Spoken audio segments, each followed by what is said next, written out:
a lot. Let's just see the angle now.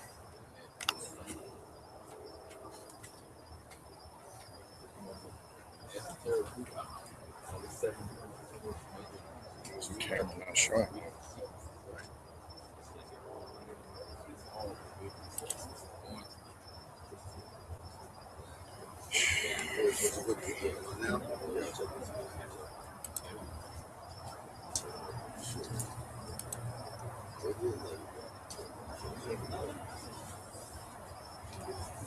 See what happens.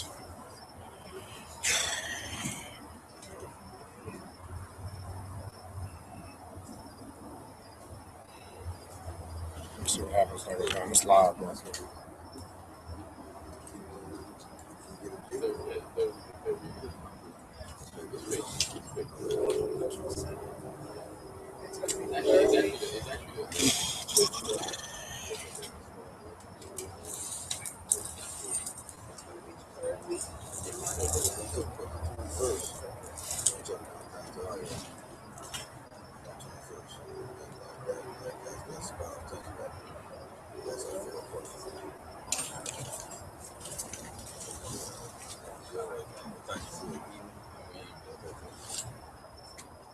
Sunday? Yeah, it's going to be on Saturday. What is that, 21st? What are you going to, what's going to be? That's good. Oh, there we go. Yeah, that's it. I'm going to turn it around.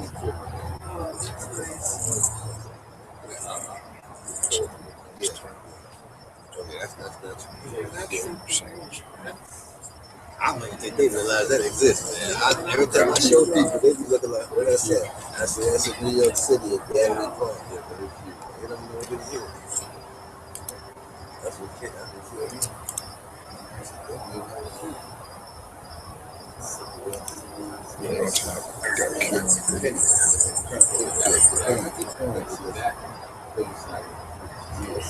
Just get that camera turned around. Right. This year.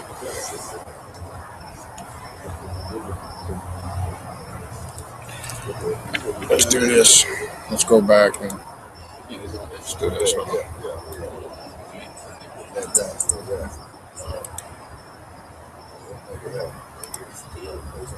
I have to turn it around. I don't know how to switch that camera around. Hold on.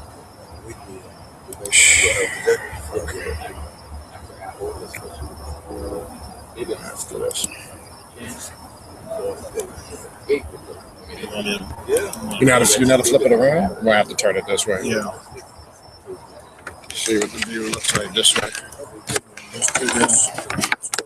Look at it from the side. Just don't stand in front of it. All right. See what happens when it gives you that view. What you can do is sit to the side and pass it down. That's all. All right. I think there's probably like a delay. So you probably want to sit like right here on the side and you can kind of facilitate. Now flip it around. We'll have to turn it this way. All right, when you see it come on, it's adjusting it now. See how it's turning it? There's a delay. All right, so that's you'll see it standing there. So kind of just stay to the side like that. All right, should be okay. All right. See what happens. We'll go ahead and get started. Everybody come fill the seats up in the front. So in case somebody else comes, they can just kind of fill it in the back. So somebody can come up to these three up front, please.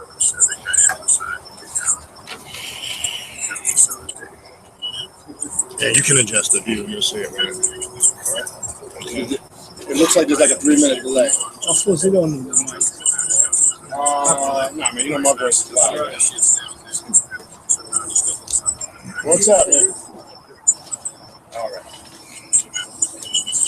All right, sorry for running a few minutes late. We were just trying to get the video footage.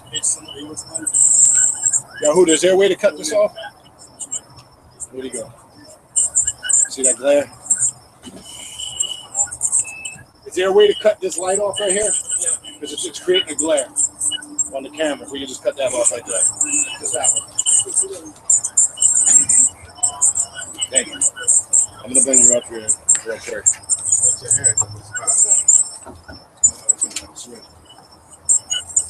All right, we're going to go ahead and get started. Hotel.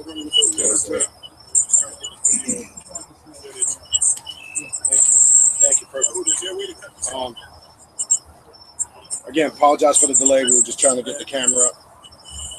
See a few new faces, some faces that have been here many times over many years. What I like to do is just give a brief introduction, kind of go through a couple of things, kind of how this works. It is a question and answer forum, so we want people to participate. When I do classes, I want people to leave learning something. So dialogue is important. This is not about sitting here and somebody just talking to you till you fall asleep. That's not how I do it. Before I begin, though, I just would like to, Sophia, can you come up here real quick for 1 minute, if you don't mind? I want to introduce you. If you don't know this brother, I want to plug a few people in real quick before we start. If you don't know this brother, this is Yahuda. This is his mate, Sophia. They've been doing events down here. They know me since, 1990 now? 25 years. I've been coming back and forth here, so I know them for a long time. He's an elder to me, so he facilitates a lot of events here, does a lot of stuff locally here in Miami. Outside of this, he brings, if you want to tell him, he brings health speakers here, if you want to tell them real quick, just so they know. Yeah, well, the 20th, we'll have, a brother from Mali breaking down what the doggons is, and he's also breaking down the health aspect of the doggon tribe. And in the past, we have a lot of health, right knowledge, financial, lectures, anything that creates positive. It's all about cultural awareness. Okay. And that's why he passes out the sheet. If you give him your contact, anytime there's an event, he'll shoot your email. He'll keep you informed. But he does a lot of positive stuff, and they've been doing it for over 25 years. The reason why I like to bring them up sometimes, you don't see the faces that do things. They're behind the scenes. This is a lot of work, time, and effort, and they open up their private life. And Sophia set up actually a natural garden here where she grows food. They do therapeutic massage. They do a lot of natural, holistic herbal stuff. So they actually live the life. It's not just about I read books and I'm spiritual. They actually practice what they read. A lot of people, unfortunately, don't do that. So I wanted to plug them in, and I appreciate everything that you do. Thank you. Brother Dry Bones, come on up real quick. I want to plug this brother in too. This is a brother I actually recently met. Again, I'm a little more old school. I just got into the social media thing.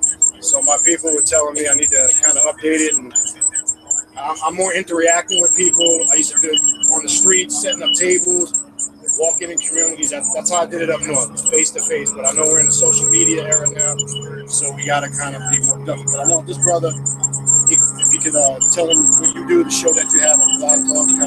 Yes, what we do, collaborating with a bunch of people out here. We do a Blog Talk Radio on Wednesday and on Sunday. Sunday is called the Helios Videos Hour, and on Wednesday it's called O Ye Dry Bones. And we've been doing the same thing. Me and his brother got in contact. We found out we got the same spirit, and we talk about all subjects. And we do not cut no corners. You see what I got on here? I've been telling people for years we were going into socialism. They started lying, thought we was joking. It's not a joke. It's not a joke. The joke is being played on all of us. So what we do, like I said before, we try to bring in dialogue, and we ask y'all to participate. It's on Wednesday night at 9 o'clock, O Ye Dry Bones, and on Sunday, the Helios Videos Hour. And just share with them some of the prominent speakers you have on. Oh, yeah, I had Professor Griff, Dr. David Himotep, Dr. Ngimi's been on. I had Phil Valentine's been on. I had quite a few people have been on. He's been on. So yeah. So we'll have a litany of people come on there. We're going to have this Wednesday, the Smithsonian Institute will be on talking about the giant statues that they found. We have her coming on from the Smithsonian Institute this Wednesday. They're going to show everybody they found these statues and these bones all through the Grand Canyon. And they will be on at 9 o'clock. How do you get to your radio station? Okay, you go on the Blog Talk with your computer, just like this, or you can punch it on your phone. I can give you if I get your email address, I will send you a link. You just dial the number on your phone. You can listen to the phone, or you can listen to the internet. Through the internet, you get a slide projection show, and you'll be able to see the things that we talk about. But we get everybody coming on. Matter of fact, we've been even Europe. We're getting people because there is a cry out. South Africa. There's a cry out. People waking up. But we got to wake up quicker than this. I'm telling you what we learned today. I'm going to be honest with you. They are building a machine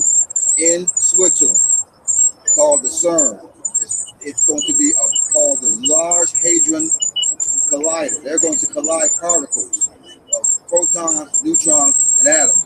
And they're about to do this. So they're going to create a black hole. So I know people don't believe these things. Believe me, it's real.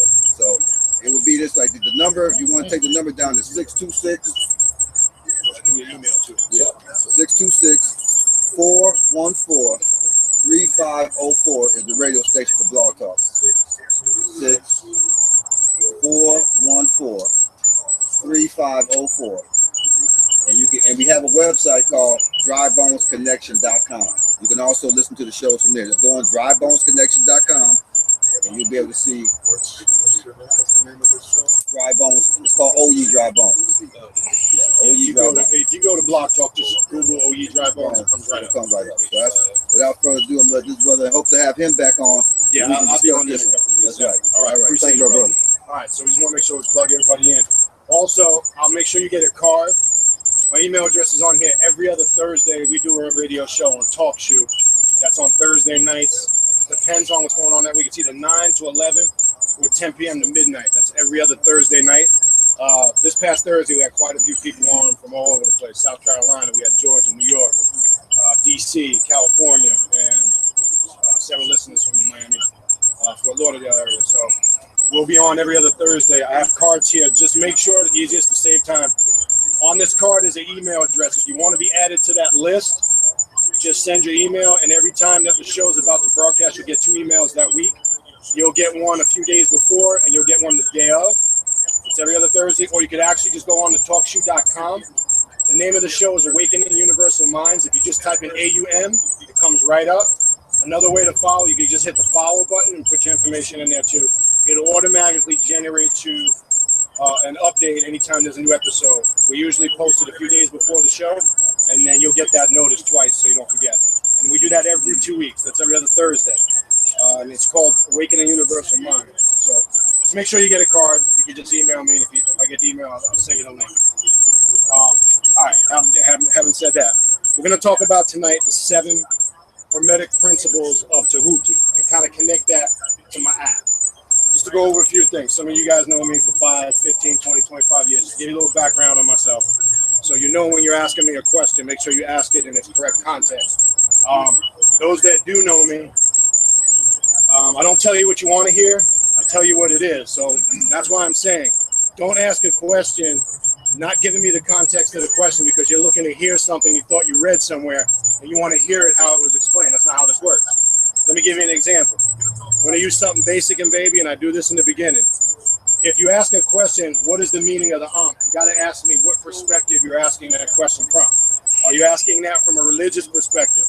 Are you asking that from a Masonic perspective? Are you asking that from an Egyptologist perspective? Because the Ankh takes on different meanings and different levels of learning. Same thing with the 6-pointed star.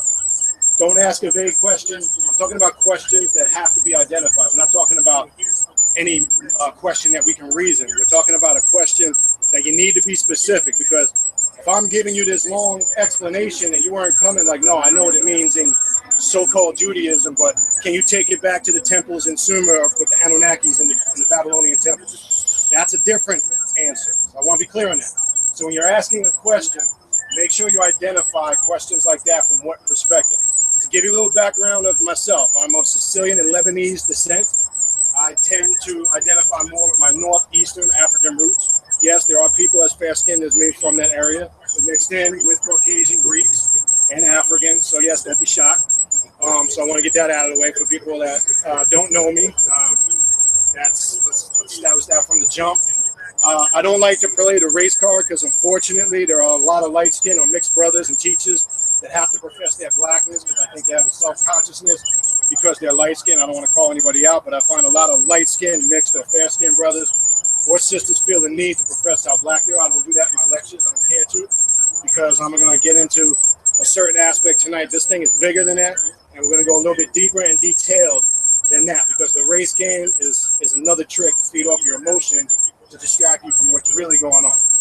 So let's get that out of the way. My background, I've walked through the Masonic Lodge, walked across the desert through the shrine, learned absolutely nothing to get me through this point. So if you got Masons in the room, I know what perspective you're coming from. Don't come at me with no tricks.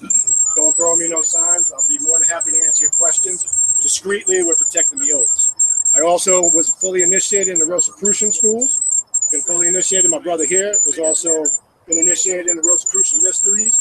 What temple degree are you on? It's 5. Okay, 5 or 6. And that's a whole nother perspective, dealing with some of the Hermetic schools and mysteries. I'm also initiated in Yoruba/Santeria. My guardian angel is Oshun. I have that experience too, so if you want to ask questions in regards to that, we have a whole series of books here on that. Now, I'm telling you all this because whatever questions or background you come from, you blame me. We'll give an explanation and we'll talk about it. We'll round it out, but I want you to identify what perspective you're asking certain questions. Now, I went through all those schools to get me to where I'm at now to find out I really didn't need any of that. I needed it for a certain period of time, just like you all do, to get us to the point where we are now. Because there comes a point in the journey where you have to let go of everybody's hand and you have to finish it off by yourself. You're going to find out in the end, all the stuff that you've been taught, you actually already knew. It's actually encoded in your DNA. You just got to learn to activate it. Okay? And that's the purpose of this. Now, the reason why I chose these 7 Hermetic principles of Tehuti, because it's a good guideline and a roadmap to get you on that path to self-mastery. Okay? Now, I want to be clear.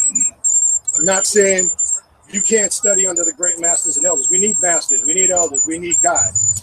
You know, and much respect to Dr. Ben, Dr. Clark, Dr. Bobby Hemmett. These are all elders. Without them, especially what's going on with Dr. Ben right now, a lot of y'all know he's sick. Bobby Hemmett had a heart attack. Without Deep Phil Valentine, without a lot of these elders that have been doing it for 20 plus years, we wouldn't be aware of this now. So everybody plays a role in it. So I'm not saying you shouldn't study under these masters. I'm saying you're supposed to take that information, apply it, and assimilate it. Because if you're all over the place ingesting all this, but you're not applying it, it's a waste of time. You're basically just a walking fountain of information, and you're not putting it into practice. That's the whole purpose. All right. Having said that, we're not limited to that topic. We're going to talk about things, and it will branch into other avenues, but I want to kind of make sure we stay on the topic. So if you do have a question, just politely raise your hand. I'll get to you. If there's more than one, I'll just kind of go in order, and we'll keep order like that. By show of hands, who has studied the Kabbalion or the 7 Hermetic principles of Tehuti? Who's familiar with its teachings? Raise your hand. All right. You should study this and master it, because if you study Egyptian Ma'at is not complete without understanding the 7 Hermetic principles of Tehuti. Because the 7 principles of Tehuti is married or merged with Ma'at. Now, what we're going to go through here, we're going to try to get through all 7 principles tonight. You'll see if you use this guideline, everything kind of falls into perspective or into place, okay?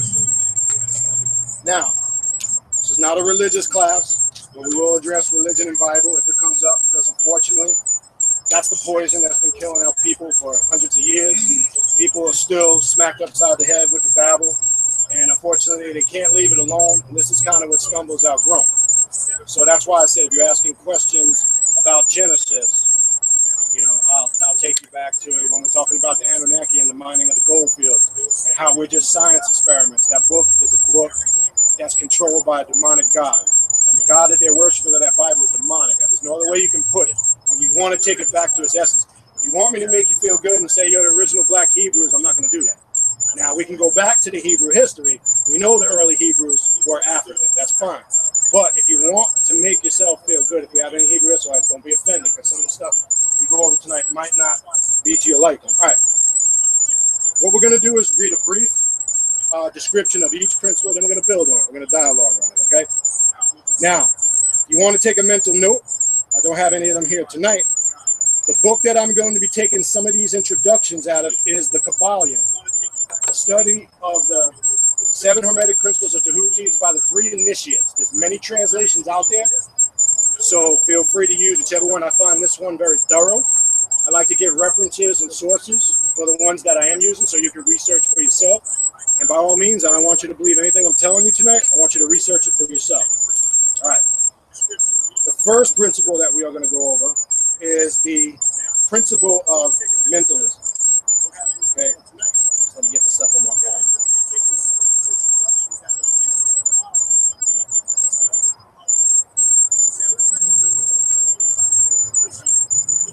Does anybody have any questions for me before we begin? If you have a question, raise your hand. No?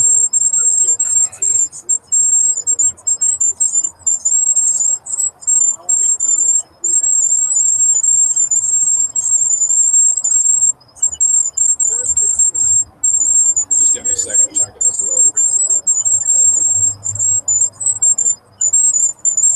I got a question. I'm gonna save it. Okay. Okay.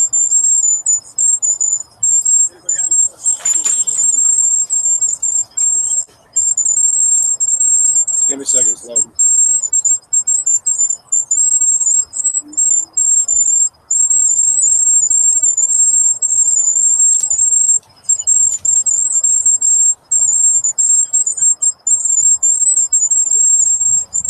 What was your question, brother? Go ahead real quick. I can answer what I'm doing. No, well, it's kind of out of context. All right, yeah, no, let's not do that. Save it.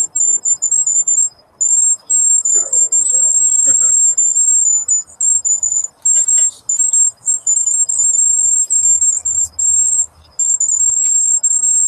I'm just connecting. Okay. All right.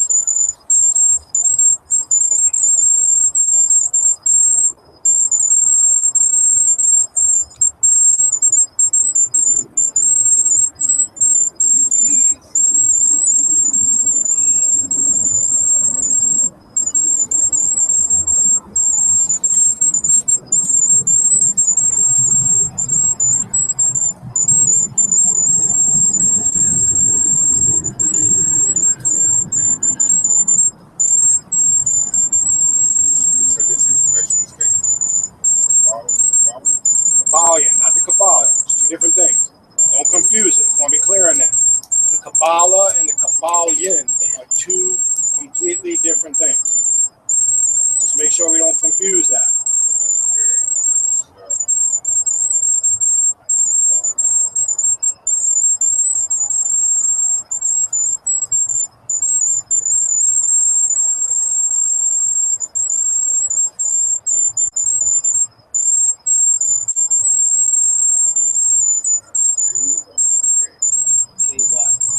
Kybali. All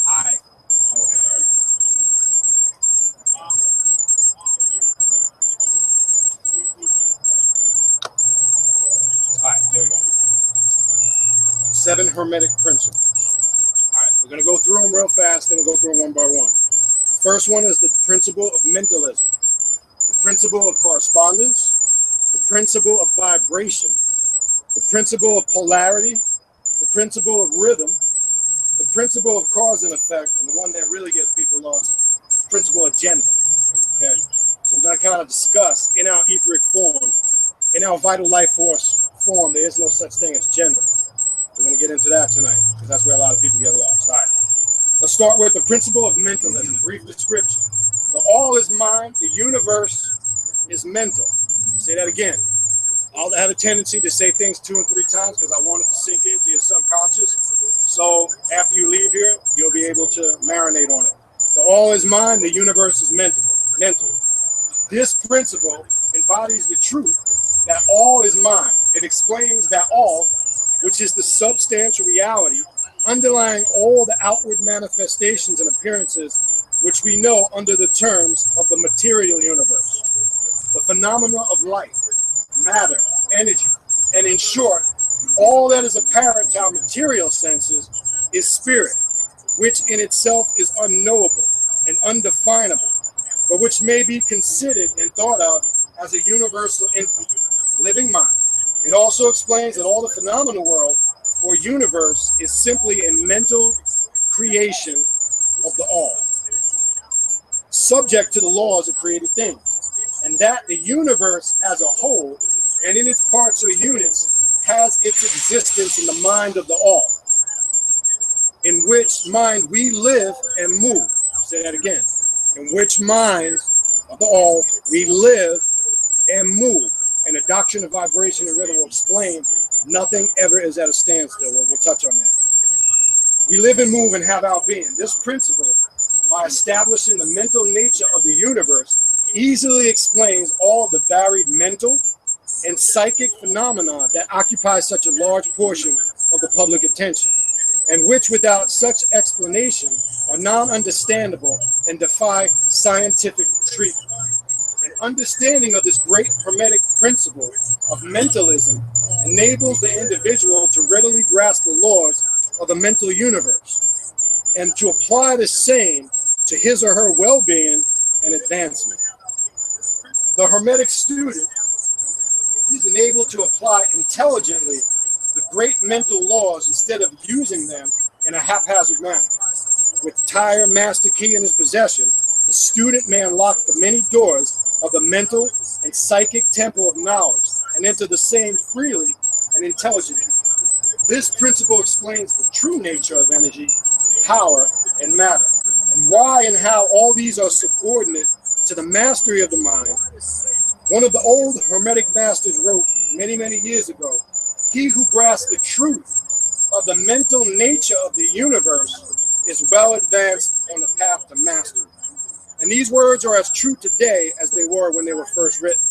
Without this master key, mastery is impossible, and the student knocks in vain at the many doors of the temple. That's a brief description of the doctrine of mentalism. Everything is mental. The universe is all. Anybody have any questions on that before we build? Go ahead. Take this brother here first. Hotep, brother. In relation to the all is mind and the universe, how does that correspond with natural law? Is that an application or is it correlate natural law? Excellent question. It works together. Did everybody hear the brother's question? All right.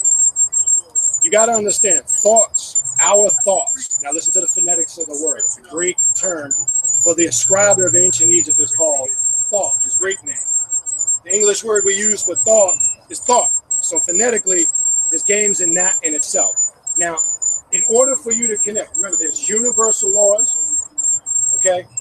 There's esoterical laws or spiritual laws, and then there's physical laws. So all three do coincide and work together, meaning every thought that you think, it starts there, good or bad. So if you're thinking negative thoughts, you will manifest that negativity on the physical realm. See, this is what they don't want us to know by keeping us confused and getting emotionally charged with all the racial shit that's going on in the news, the Michael Brown shooting, the Eric Garner shooting, the cop killing. Somebody knows that we're going through an evolutionary and spiritual leap. So now, why all the distractions now? Why all the distractions when we're spiritually evoluting and we're going through that change in our DNA? Now all of a sudden they want to prey upon our emotions this moment as we speak right now. So yes, it starts there first on the etheric or the mental.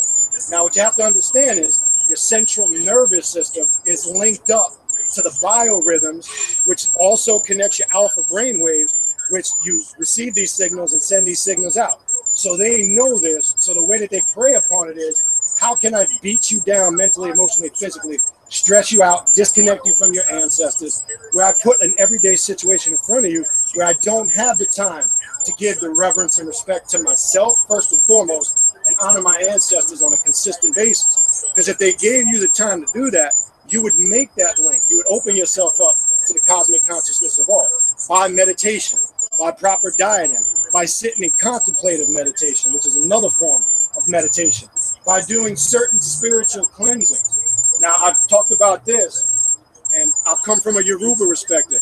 Nobody can give you a bath, and it's not going to do a damn thing for you. And I'm going to tell you why. There's no such thing as taking a spiritual bath and you're going to become rich. Because anytime you say, well, brother, I've done baths and they work. You know why they work? Because you charged it with your own energy.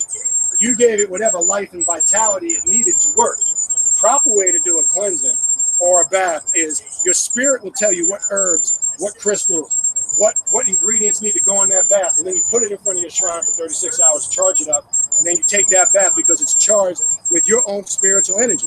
The problem is when you go to certain priests, if you don't know what you're doing, they might be charging it with an energy that they can control you and keep you coming back to them because they're putting a certain frequency in that cleansing that makes you constantly come back. And if you know a lot of people that deal with Budon, that deal with Palo Mayembe, that deal with Santeria or Yoruba, you will find that they become slaves to some of the Santeras, and the Babalaos. That's because there's a money game in that too. I hate to say it. And I'm telling you this from firsthand experience. You'll find when you charge that up with your own personal spiritual energy. Give you an example. Say, Brother Beniti, what are you talking about? I made a bath the other day. Took it this morning, broke it up into 3 parts. Took honey, red flowers, cinnamon, Florida water, some plants that were in the backyard, and I took an Indian wash base and whatever fragrance, 7 apples. Make sure there's some seats for these brothers in the back. All right, brothers. Whatever base or fragrance you like that speaks to your soul or your spirit, just mix it up. And then whatever you're taking the cleansing for, send your spiritual, your vocal energy. And again, this ties into the doctrine of mentalism. Send your spiritual energy to that situation you might need help in your life. It's that simple. Stop going to the voodoo man to charge you $7,500 for a bath. I'm just saying. Now, if you're comfortable doing it, I'm not going to knock you. Go ahead and do that. You're going to find out you are your own master. You are the deity of your DNA. What connects you to that mastery are your ancestors. But how do you connect to your ancestors? By DNA. That's the problem. Because the problem we got going on in the Hermetic, the conscious community, we got a lot of people just giving feel-good lectures. People want to sit down and be told how great they were back in the day. They want to be told by the Nation of Islam that you're the original Asiatic black man, yada, yada, yada. Then they have a God, Allah, that's whiter than me, and they want to try to pin that on you and say this is a manifestation of what Allah looks like, taking you right back into physical man worship, back into mental slavery and physical slavery. Now, again, I don't have a problem with anybody coming with a dogma or a doctrine to uplift people, but when I see the contradiction in that doctrine, there's a bigger agenda behind it. That's the problem I got. Don't tell me that God is pure, supreme, Asiatic black man, and then you're telling me, but your God had to come in the personage of half black and half white so he could appeal to the masses. This is the same God that created the whole universe. He don't need to play tricks on us. He don't need to come in any form. If God wanted to do anything according to religious theology, he can do anything at a snap of a finger. So I don't buy that story. I don't believe that 2 big-headed midgets were in their backyard with magnets creating the devil. I don't buy that story. That's fairy tale. If you buy that, you buy that. I don't believe in the Esau story. One came out red and ruddy, the other came out black. When you can't genealogy-wise trace the seed back to Adam and show me where the Caucasian comes in the genetic seed, and then you give me a BS chart with all these nationalities claiming they're the 12 tribes of Israel, but yet you can't scientifically, genetically take me back through science, and all you want to do is use the Bible to confirm everything. And when I tell you, look, prove to me what you're saying is real without using the Bible. You can't do it. So you're stuck in that realm of faith and belief, meaning you're either part of the experiment or you're controlling the experiment. It's 2 different things. That's what you got to understand. So I have a lot of people hit me up lately with all these things that are going on in the news and say, man, they're building these big boring tunnel things. They're doing all this stuff in outer space. Man, look at Brother Dry Bones. I got some calls on the mosquito thing that you had mentioned on your show. Do you know they're genetically modifying the mosquito to try to say they're using this mosquito to actually kill and destroy certain diseases and viruses by genetically modifying it? Right, and the keys. We should be worried about that. Not us in here, but then we got people that are worried about what they're going to do at the club this Friday night. They're worried about what new pair of sneakers they're going to get this weekend, what strip club I'm going to go to, where we're going to party and get high and get drunk. And again, I'm not knocking that. I was there at one point. But what I'm saying is that it's time for that stuff to be over. Because people are always saying, when. I've been reading about this. Stop saying that something or somebody's coming back for you and you're waiting for something to happen. It's already happened. That's what you got to stop saying. People say, yeah, man, something's getting ready to happen. You're asleep. It's been happening. It's been happening for years. You're not seeing it because you're asleep. This is not going to all, some great cataclysmic event's going to happen in a matter of the flash of an eye. This is a gradual process that's going to transition. It's begun. It's been happening since the 80s. You just need to wake up. You just need to see it. So don't wait till it comes to your back door and say, oh, I'm going to get my shit together, because now It's right at my back door. You see what's going on. Power and government has shifted. You see what's going on with natural resources. You see what's going on with war. Their God has returned and they have to feed him blood. Okay? That enlil of the Bible, that enlil God, when you read your Bible, that's a bloodthirsty, blood-drinking God. Because in the blood crystallizes. That gold that they mine for, the monatomic powder, the liquid gold that they used in ancient Egypt to heal themselves and correct their junk DNA is the whole reason for your existence, your Bible, your planet, and your creation. They know this, and they know it's in the blood. So these vampires that are coming, drinking the blood, sucking the blood, all the horror movies, blood is, everything is in the blood. What happens when blood dries up? What does it turn into? A granulated dust, crystallized dust. If you read in the 34th chapter of Exodus, 20th verse, it talks about, and I mentioned this on Brother Drybone's show. You remember the so-called story of Moses being up on Mount Sinai receiving the Ten Commandments? Everybody familiar with that fable? All right. Now we know Moses is Thutmose the first of ancient Egypt. Let's establish that. We know there's no record anywhere in ancient Egypt of any people called Israelites being in bondage for 430 years. You can't find it. It's not there. You can look all you want. It's not there. You do find record of a group of people called the Hyksos, or the Shepherd Kings. They were your Hyksos. Okay, the Hyksos were the Greek invaders that came into Egypt and mixed in with the original Nubians or Nubians. Because we know Nubia is the mother of Egypt. Egypt wasn't first. That's a whole other story. Now, when you say Egyptos or Egypt, that's the Greek word for burnt. They called them Egyptians or Egyptos because the sun burned their faces. So when you're saying Egyptians, stop saying you're the Egyptians. You're not. When you're saying Egyptians, you're saying you are the Indo-Aryan Greeks that mixed in with the Africans. That's not you. Okay? Here's the other word people got to stop using. When you say Kemet, you're still connecting with biblical ideology because the word Kem or Chem comes from who the Bible refers to as what prophet? Ham. In Hebrew, Ham's name is Chem or Cam. So when you say I'm connecting with Chem or Cam, you're connecting with the Hamites, which what? Ties you further into biblical history. So stop using Kemet. That's not the correct name of Egypt. Egypt is not the correct name of Egypt. Some will say Tamaret. When you say Tamaret, what do you say? Now we're going pre-dynastic Egyptians. What are you saying when you're saying Tamaret? Anybody read hieroglyphics? You need to study that. Very important. Because one way they keep us dumbfounded and controlled is through language. Phonetics of it, the words. One thing we don't do as people in America is we don't research language because we're too lazy. And we rely on what somebody is telling us because we have faith in what they're saying is true.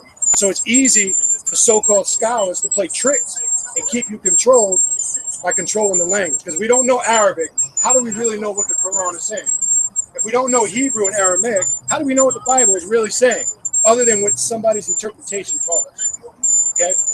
All right, so Tahmare is earth, water, and what's the third word? Sun.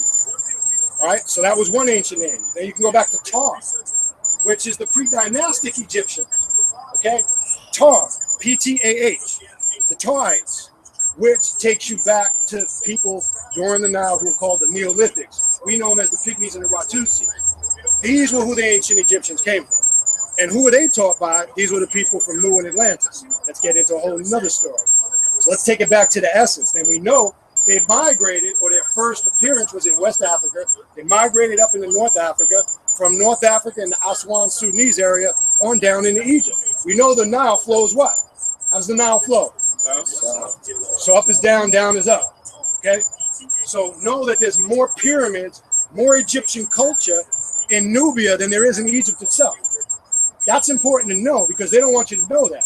They want you to focus on some place that they've confused most people to believe is in the Middle East. And I said before, there's no such thing as the Middle East.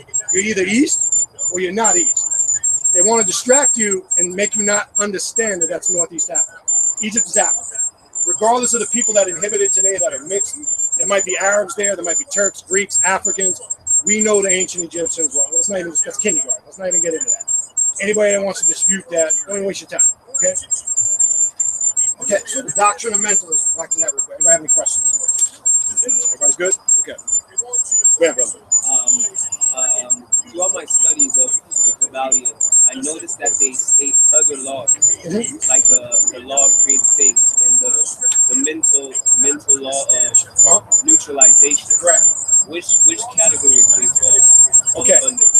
It depends on the circumstances governing it. Now, the law of neutralization, that kind of can tie in to when we get into the doctrine of vibration and rhythm. Now, it's not just talking about something physical, because when something is in a neutral state, it's balanced. Meaning, let's create an example here. When we talk about the principle of vibration, everything is constantly moving, okay? It only creates the illusion that it's standing still or neutralized. Neutralization in most of those scenarios represents balancement. Let me explain to you what I mean. If, for an example, I've done this before, if you have a pen, or let's use this. Do like that with the pen. Faster you go, you look at the brother's pen, it creates the illusion that that pen isn't there, and the faster he goes, it now creates the illusion that the pen is standing still. You can look at a bicycle spoke, same thing, when it's going at a certain speed, rhythm, and vibration, it creates the illusion that it's standing still, yet moving. You understand? Therefore, corresponding with it's in a neutral or a balanced state. Not only does that apply to matter, it also applies spiritually to us. Does that tie into, people look at between the space of time between the tick and the top, as far as, that moment in time between, how could I say it? No, I got you. Okay. All right, here's the thing. That's the number one killer mentally. There's no such thing as time. Let's talk about that real quick. The tick in the top. All right. True calculated time is something human that we created as mortals when we were put under a spell of ignorance and dumbness. Because if I put a beginning and an ending on something, the only one that can control that concept is the one who created the beginning and the end. And the only one that knows the starting point is the one that created the beginning. Meaning, if I draw a circle and you're not looking, and then I turn around, I'm the only one that knows the starting point. So he who drew the circle is the only one that knows the starting point. On the tick in the top, let's talk about that. This is the number one thing that's hard to get people out of, and it's good you bring this question up under the doctrine of mentalism. Let's look at the old clocks from back in the day. They have the second hand. Here's a mistake in itself. Second hand. What's the first? Well, watch. The second hand on the clock goes what? Tick, space, top. True time vibrates between the tick and the top because the space between the tick and the top is not being calculated. So what is true time? Does 60 seconds really make up a minute? Does 60 minutes really make up an hour? Does 24 hours really make up a day when you mathematically break it down? No. They have messed you up so bad mentally, every 4 years, they just throw extra day in there. They say, here's another 24 hours. Now you ask them, where did they get it from? And where did they put in it? Because if all things are connected and everything is all, you can't add from the all, and you can't what? Take from the all. So time is the number one illusion that keeps people dumbfounded. So what really is time? Time is expanding consciousness that expands out into the universe. All right? Let me give you an example. If you took a rock and you threw it into a body of water, a lake or a pond, when that rock reaches the water, what happens? There you go. So the ripples from the wave of the rock, it starts to expand. Everybody follow that? Is everybody clear on that? If you took a big rock, you threw it in water. We've all done that when we were young. We threw rocks into the water. When that rock hits the water, it creates a rippling effect. And that from that rippling effect, the science behind that, it constantly and expands out. So time is it's constantly expanding. That's why you can go back in time and you can go forward in time. Okay? There's such thing as time travel, whether you want to accept it or not. Okay? That's a reality. That's a reality. You may not understand it because you're not at that level yet. So time is expanding, meaning we started this class around 7:30, 7:40. 7:30, 7:40 is still expanding out into the universe. That incident is happening and expanding, and it continues to happen. Okay? Just like yesterday, it's continuously happening. That's why we say when dealing with metaphysics, you deal with the now. Okay? The science or the principle of now deals with yesterday is gone. The only thing that's a reality is now, and it's not guaranteed tomorrow is ever going to come. You think in your mind it is because you've already programmed yourself to say, I'm going to go to sleep tonight, You already mapped out your day. I'm going to get up at 9 o'clock, blah, blah, blah. I'm going to go run this errand. I'm going to do this. I'm going to go to work. So you have already thought you bought your guaranteed pass or ticket to the next day, when the next day is an illusion created by you. Okay? So breaking this spell of connecting with all in the universe, when you break the barrier of time, you can connect with the all. You'll never connect with the all through religion, because religion puts a time frame on everything. A beginning, in the beginning. That's how Genesis starts out, right? It says God created, gets in, God created the light. Then it goes on down to say in 2:7 that he created female. There's two creations of the female. In 126, it says he's speaking to a group of beings, and he goes on to say, and God said, let us be fruitful and multiply. He's talking to a group of beings. And the word there that he says to them is to mole, to refill, to replenish in Hebrew, which is confirmation. That's not the beginning. Something was already there. So when you're reading a Genesis story, you're reading the origin and the creation of what we call the Caucasian. That's his beginning. He began during the story Adam. That's why they gravitate towards religion. They only sucked you into that a couple of hundred years ago. Now, I know my Hebrew Israelite brothers will disagree with that. You know, they'll just paint King James as black and can't scientifically prove it. And I say then, if you stand behind it, why don't you translate your translation in Hebrew? I don't want to read King James. I want to read the Black Hebrew Israelites translation of the Bible, not the King James version. But that's just a justification for not knowing fluent Hebrew. And it's easy to get that passed. So the doctrine of mentalism, we're going to move on to the next one. All things in the universe are connected mentally. So the thoughts that you think, good or bad, if you're walking around and you're miserable all day, guess what energy of the universe you're going to attract? Negative. You're going to have idiotic people coming around you. You're going to find doors open where you just constantly get into trouble and you can't control it. Because once you open that vortex, once that root chakra is open and the crown chakra is open, you're open for walking. You can have spirit entities take over your DNA and make you do things you don't want to do.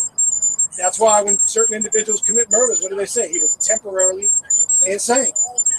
There's a trick in that. So be careful. It starts there. Now, if you mentally apply certain principles, meaning, I gave this to I think to your last class. Visualization and contemplative meditation is very important. You gotta mentally, consciously manifest the thoughts in your mind of what you want. What's your purpose in life? What do you want to do? You got to get up in the morning, go in front of your ancestral shrine, and talk to your ancestors just like they're people, just like you and me. It is not all this spooky. You know, we like to do all that religious stuff. That's not what it's about. You understand? It's about establishing a relationship with them just like you would your mother or your father. That's how they want you to be received. But we shun them away with the idiotic behaviors that we have, because when the chakras are blocked, remember your chakras are energy conductors. When they're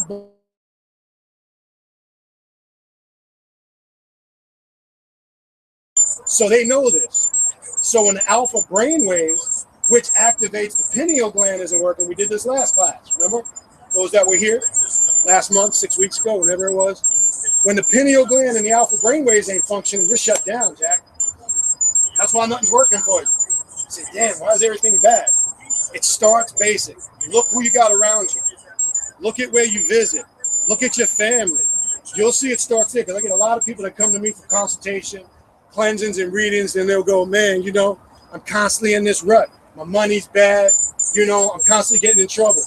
And I'll go, well, let's talk a little bit. Where do you work? Where do you live? You're living in a household that's all jacked up, chaos and confusion. You're hanging around with dudes that's sucking them dry of his money, and they need to come to somebody spiritually and want to know why they're in the rut that they're in. Start there. Let's start basic. Stop going to the spiritual because you think there's some mystical explanation for everything. We all want to think, yeah, somebody's got it out for me. No. Whatever is happening to you, let me say this closely. Write this down if you don't remember anything else tonight. Whatever is happening to you is happening to you because you're allowing it to happen to you. I'll say that again. Whatever is happening to you, whatever situation you are in life, regardless of what you may believe, is happening to you because you've opened yourself up to it. No external force is doing voodoo on you. Nobody can put spells or roots on you unless you allow it to be. Now you can say, yeah, well, I know witch doctors, no people that practice Obia, Apollo, Mayembe. Yes, But you have to be right for it to work. It can only work if you allow it to happen. So if your money situation is bad, think real quick. Maybe you need to stop investing money in shit that don't work. Stop coming to that brother or sister who's always got a get rich quick scheme. Look, man, I got this thing. We can get together and do this. Now, I always tell people this. That brother or sister should have a track record of success before you invest money. Now, if you know this is a shady cat, stop investing your money with it. That's why your money's bad. All right? Stop going to the dude that says, I know all these herbs. I can do all this stuff to heal you and clean you. And this brother's sick all the time. And he's jacked up. He's got high blood pressure, diabetes, but he wants to tell you how he can heal you. There's something wrong with that. You understand? That's what means the doctrine of mentalism starts there. We give it life. All things in the universe are connected. You have spiritual laws that govern the universe, whether you want to call that karma, death. Spiritual laws balance itself out regardless. You can't control that. I don't care what your religion is, what your belief is. What does that mean? If you kill somebody and you're in the wrong, if you take from somebody wrongfully and you're in the wrong, universe is going to balance that shit out whether you want it to or not. And not in no religious or spooky way, because energy and ma'at has to be balanced. The doctrine of mentalism manifested through karma and death. So it may not come back the same way. You know, you might have stole $5 grand from your brother, but you might find out 4 years later you get really sick and ill. You understand? You might find out you lost your house. It comes back like you're not expecting. We have to know what we sent out does come back, and how we assimilate it and put it into perspective is very important, because that's what the judgment of ma'at was. That's where religions got their heaven and hell judgment concept, because ma'at is the weighing of the heart. It's the weighing of the deeds. It says in ma'at, you don't get judged by how religious you are, how many times you prayed, how many times you went to church. You get judged for your intention and your deeds. Go back and read it. What was your intent? Now, a lot of us give charity, but the question was, ma'at says, what was the intent behind that charity? Did you do that because you wanted everybody else to see you did it? They want to say, oh man, you know, that's a good brother, that's a good sister, because he donated $10,000 to the children. Or did you do it out of the goodness of your heart because you just wanted to change the energy? That's a different intent. Unfortunately, we got a lot of people that do things just to be seen. So the intent and the deed is what governs ma'at. And ma'at is married to the 7 Hermetic principles. We'll talk about that. Let's go to number 2. Any questions? If you have a question, don't be afraid. Go ahead. So, would one be more? Would it be better for one to be in tune with the 13 cycles of the moon instead of the 12 signs? Well, that's, yes, good point. Now know this. The moon, or the baboon deity, is in conjunction with what deity in ancient Egypt? We're talking about him right now, Tehuti. All right. So the moon, which govern, what they'll tell you in reverse, they'll say it's the feminine forces, but it's not. It's actually reversed. The moon are the male forces. I don't care what they've told you. I'm going to tell you why. The sun are the female forces that govern the universe. Okay.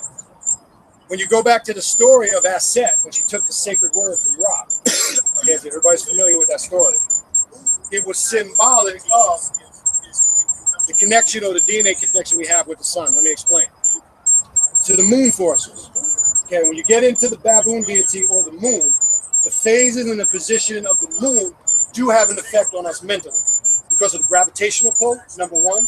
When we're in tune with nature, it also incites a certain reaction in our DNA. Now, they'll tell you, those that are disconnected, they'll connect the moon, or people that are controlled by the moon, they turn into what? Werewolves. They use the other word, lunatics, right? I'm using that as an example to show you there's a spiritual connection, yes, with the moon. Now, the sun, which ties into our mother, Nubia, the sun has all the healing force and energy that we need to subside through nature, creation, physically, mentally, spiritually, and emotionally. What am I talking about? Real simple. We know if the sun doesn't come up over that Horus rising or the horizon, we know life be over real quick. In a flash pan, be over fast. That's why the real sun they're talking about in the book of Malachi, chapter 4, verse 2, son of righteousness, comes with healing in its wings. Go look at it. It's S-U-N sign. It's not S-O-N sign. Christians will tell you that's the Son of God. That's not what's there. The Hebrew word is shemesh. The word there for son is not bar in Hebrew. It's shemesh. Go look it up. If you don't look it up, how do you look it up? Real simple. Everybody should download the Blue Online Study Bible with the Hebrew text. You don't need to be the Hebrew scholar to see the bullshit. I'm not saying you need to learn Hebrew and hold a conversation in it. That's nice. But you need to know enough to dialogue with people. So when you say, no, that's not talking about the Son of God, Jesus. That's talking about a day and time where the sun comes with healing in its wings. And it says that sun would burn up and destroy all things in its path on the planet. That's our ozone layer depleting. That's happening right now. Our ozone layer is being depleted. Go ahead. I can't hear you, brother. I've read and I've heard that the sun. Still can't hear you. I've heard and I read. Go ahead. I hear you now. I heard and I read that the sun was I read and I heard that the earth was once a sun. Yes. Can you explain Yes. that? Our Earth, actually, when you go back to when our Milky Way galaxy was formed, our central sun called Sol, or Sol, in the Latin. Remember, every planet was a sun that exploded and expanded and contracted out into the universe. All right, let me give you an example. The Milky Way galaxy, which is the 18th galaxy, when you look on an astrological chart, okay, we chant a mantra called the Om, right? Everybody familiar with the Om chant? Om, right? Then there's Aum. It's two different things. I'm going to explain. Why am I bringing that up?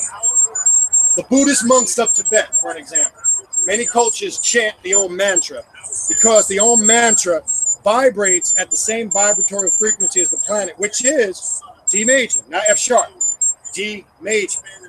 Now, your cell phone vibrate above 144 megahertz. I'm going to tell you why that's important. The planet vibrates at 144 megahertz. You got to go look this up. So they chant the Om because the Om links them in with the natural vibrational sounds of creation and nature. Go ahead, brother. I thought the vibration be 432. Yeah, it's actually 144 megahertz. You were saying 432 in what calculation? Hertz. Hertz, yeah. And then they brought it to 440. 440, but I want the cell phones. I'm going to go back. Now, I want you to add that number up. And the reason why I said 440, 144, when you reverse that number, you got 441. I'm going to show you why they did that. It's actually 441. What they say is 144. 4, and 1 is 9. We're going to talk about that. That's kind of where I'm going. Yes. The reason why I bring up the megahertz is because you have 12 occult nerves that are connected to 9 magnetic particles. The megahertz can either activate or destroy those particles. Okay? Most of our particles are not functioning, so they're being destroyed on a regular basis. The occult nerves, you're familiar with your 12 occult nerves. Now back to the megahertz and frequencies. The Om mantra is chanted because, like I said, I'm going to use the Buddhist monks for an example. They believe when our central sun exploded to form our galaxy, as the particles were expanding out into the universe, that's the sound of the original sound of creation. As it expanded out. So that's chanted repetitively so they can link themselves in and get the megahertz and the frequencies at the right vibration and rhythm. The doctrine of rhythm is going to get into that a little more. Now, they've taken the number, I said 144 megahertz is what they tell you the cell phone so-called vibrates at. It's actually 441. You have to actually go look at this because an intake of that coupled with, as we're sitting here right now, we're exposed to all these power lines. Whether you think it's affecting you or not, it is. Coupled with the bad computerized music too, some of us listen to frequently, which is computerized and has no essence or soul behind it. What do I mean by that? Go ahead. Okay. I heard some in relation like when they get into these ringtones, they take out certain tones that our pineal gland connects with. Right. What they do is they capture an artificial moment in time, meaning one of the key elements that we all need to spiritually be in tune with, some of us I'm sure are, is the rhythm, tone, and vibration of the drum. Because one of the first things they took away from us was the drum. We have a drum in our culture called the talking drum. where we didn't even have to communicate with the mouth. We hit certain patterns and rhythms. I could be here. You could be a far distance away by certain patterns and rhythm I was playing. I knew what message you were sending me by the talking drum. We used to communicate with the drum without having to even talk. Now, the drums, natural instruments, as the drum, the cowbell, different forms of the drum, the oud, if you're familiar with the oud. Some of our ancient flutes that we handcrafted and played that were charged with our energy linked us into a connection with our ancestors. Now, when you're listening to these artificial beats created in studios by computers, what essence or energy is behind that's capturing the moment? There's a demon creating that beat. Guess what you're exposing yourself to when you're listening to that music? That same demon. That's why you can listen to certain music and it alters your emotional state. Let's be real. You could be in a peaceful state now, but if somebody started playing some aggressive gangster rap music, it's going to start inciting a certain type of emotion in you. Aggressive emotion starts to overcome you because they know how to get into the 4-bar beat of your heart. Heart beats at 4. What do they write most lyrics in what? And beats in what? A what? A 4-bar measure. Boom, boom, boom, boom, boom, boom, boom, boom. They know how to make sounds off the biorhythms of the heart. They know this. So they can control your emotion. How do I know that? Real simple. I've said this before. And in that emotion and that sound is a connection with then and now. How do you know this? I can name an old R&B song. Let's keep sweat. 1988. Make it last forever. Boom, I can say make it last forever. I can remember, damn, I remember when I heard that song. I was at this club. I was with this girl. I know her name. You can even, the imagery can get so vivid, you can remember what you were wearing that night. You can remember who you with that night. You can remember the car you drove in. You can remember what took place on that night. So there's a connection with sound, tying into what you're saying. You were saying the doctrine of mentalism. So every time I hear that song, it takes me back to 1988 when I first heard it. It could take me to every point in time over the time when that song was released. Might be different points in my life. I could revisit. And I'm actually there when I'm doing that. You're physically there, whether you're aware of it or not. They know this.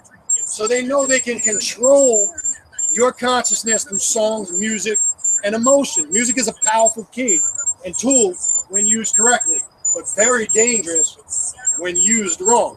So we think this is no big deal. They're turning our brothers into cavemen. Pants falling off their ass. Can't even walk. It's changing their posture now. They can't even walk no more. They got to walk to hold up their pants, and now they're turning into Neanderthals because they're regressing back. And in the end, they know this. They're doing it intentionally. We don't put a stop to it. We're going to start seeing the caveman and Neanderthal from back then. They can't even talk no more. They can't even formulate thoughts anymore. It's everything, you know what I'm saying? You know what I'm saying? What brothers you know, unfortunately, I can't hold a conversation without saying, you know what I'm saying? You know, after every 5 seconds. There's a spell in that. There's a play on sounds, vibrations, and controlling emotions. You may say no big deal. It is a big deal. Because the first step to change is by changing everything that they've conditioned us with. We have to go back to what we were. Stop not going back and talking about it, but actually putting it into practice. So music and sound carries a connection. Question? Describe that to inducements that various levels by those exposures. You're talking about somebody that can hypnotize you? They're induced to believe in idea and participate in the idea of practice. Okay, yes. You can be induced into it the correct way, only one way and one way only. By getting your correct sacred name. Let me tell you what I mean by that. It's not a literal name. Okay? Your sacred name is your certain tone that opens you up to everything in the universe. That's how you're induced to naturally practice it. Now, when you were initiated, or you became a master, and you went through all the trials and tribulations, all the pyramid initiations, you became a pharaoh, which is a Greek word. You became a deity incarnated, because you are now open because you received your sacred name or your sacred tone.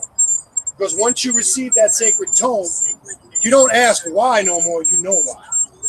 You don't ask questions, why is this, that? You're able to see through the eyes of God.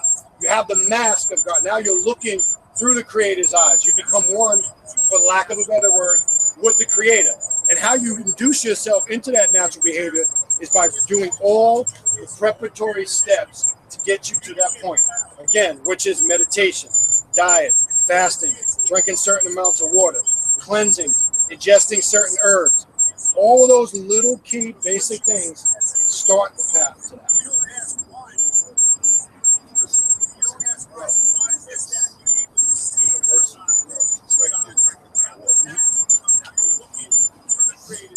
Where did that water come from? Can you rely on the claim that it's clear, clean, and pure? No, you can't. But here's the thing. You got to go beyond the physical. If you're doing certain rituals, remember, it's about altering your energy through Egyptian alchemy. Remember who's familiar with the sacred wisdom of Tehuti? Who's familiar with the emerald tablets of Tehuti? Okay. Remember we talked about the quickening of the soul in transforming your DNA and making yourself less dense. Okay. It starts spiritually. For an example, we talked about the ganglion nerves in the back of your, let's use this for an example. Right here where the neck is, where the trunk from the neck and the back begins, it's called the third ganglion nerve. Let me give an example. There's a certain way to take your thumb, your index finger, and your ring finger. Now, pay attention to this. This is how you self-heal and purify anything that goes into the body. You have to spiritually charge it, because when I do that, I can turn this water and I can put a healing charge behind this water. I do it all the time. So, if you're right-handed, your right side is the dominant power side of the body. If you're left-handed, the left-handed side would be the dominant. So if I have a cold, a flu, I was spitting out mucus earlier because I caught a cold quick, but once I worked on that ganglion nerve, all the mucus started to come out. I'm going to show you, watch. I don't want to get too much into it because in our sacred rituals, we get raised up to that. Okay? So if you take your thumb, your index finger, your right hand, if you're left-handed, it's the other way. The dominant side of the body would be your right side left. So now if I want to heal flus, colds, headache, mucus, or I want to purify something and put it into my body, I take these three fingers. I'm doing a negative treatment. There's negative treatments, there's positive treatment. I want to take these three fingers, I want to put it on the right side by that ganglion nerve. And when you do that, once it's placed right, you're going to inhale, you're going to hold, retain that breath for as long as you can retain it, until you can't retain it no more, and you're going to exhale out the nose. You do that several times. You're going to find out all those illnesses and imbalancement tie into the spinal cord. They run along your spinal cord. You understand that? When that spinal cord and that central nervous system is out of whack, you're open to every sickness and illness. And you're going to find out when you get most of those sicknesses and illnesses, it's a spiritual and a physical imbalance. So we got to stop focusing on your right. From a physical aspect, if you get a second, just once in a while, just flip the camera over. So you're going to find out you can't control your right, this, but you can control and purify what goes in. If you know how to recharge this, you're right. We don't know the origin of where this came from. They say it's what? Nestle Pure Life, Zephyr Hills. We don't know. Who the hell can prove that somebody was by a string? You don't know that.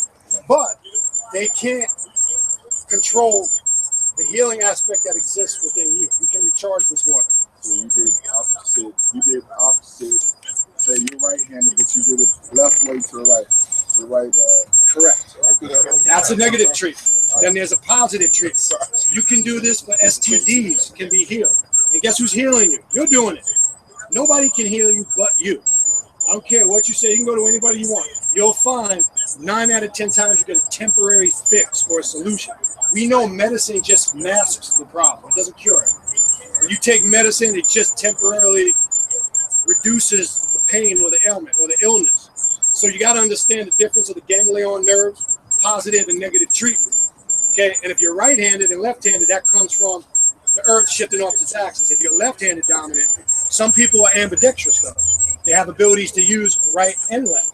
That's a whole nother science. So you have to understand that too. That plays an important role. Okay, another question from you? Does the dominant eye have any, I'm sure it does, but I don't know what, have any relation to what you're talking about? Because one of your eyes is dominant. neurons, your peripheral, correct. You'll find too, it's either the right side or the left, meaning I'm standing here. As you develop your spirituality, whatever you want to call it, whatever you need to get you through the night, you develop the strength of your ocular nerves in your eyes. I'm looking this way. I can see that wall right there.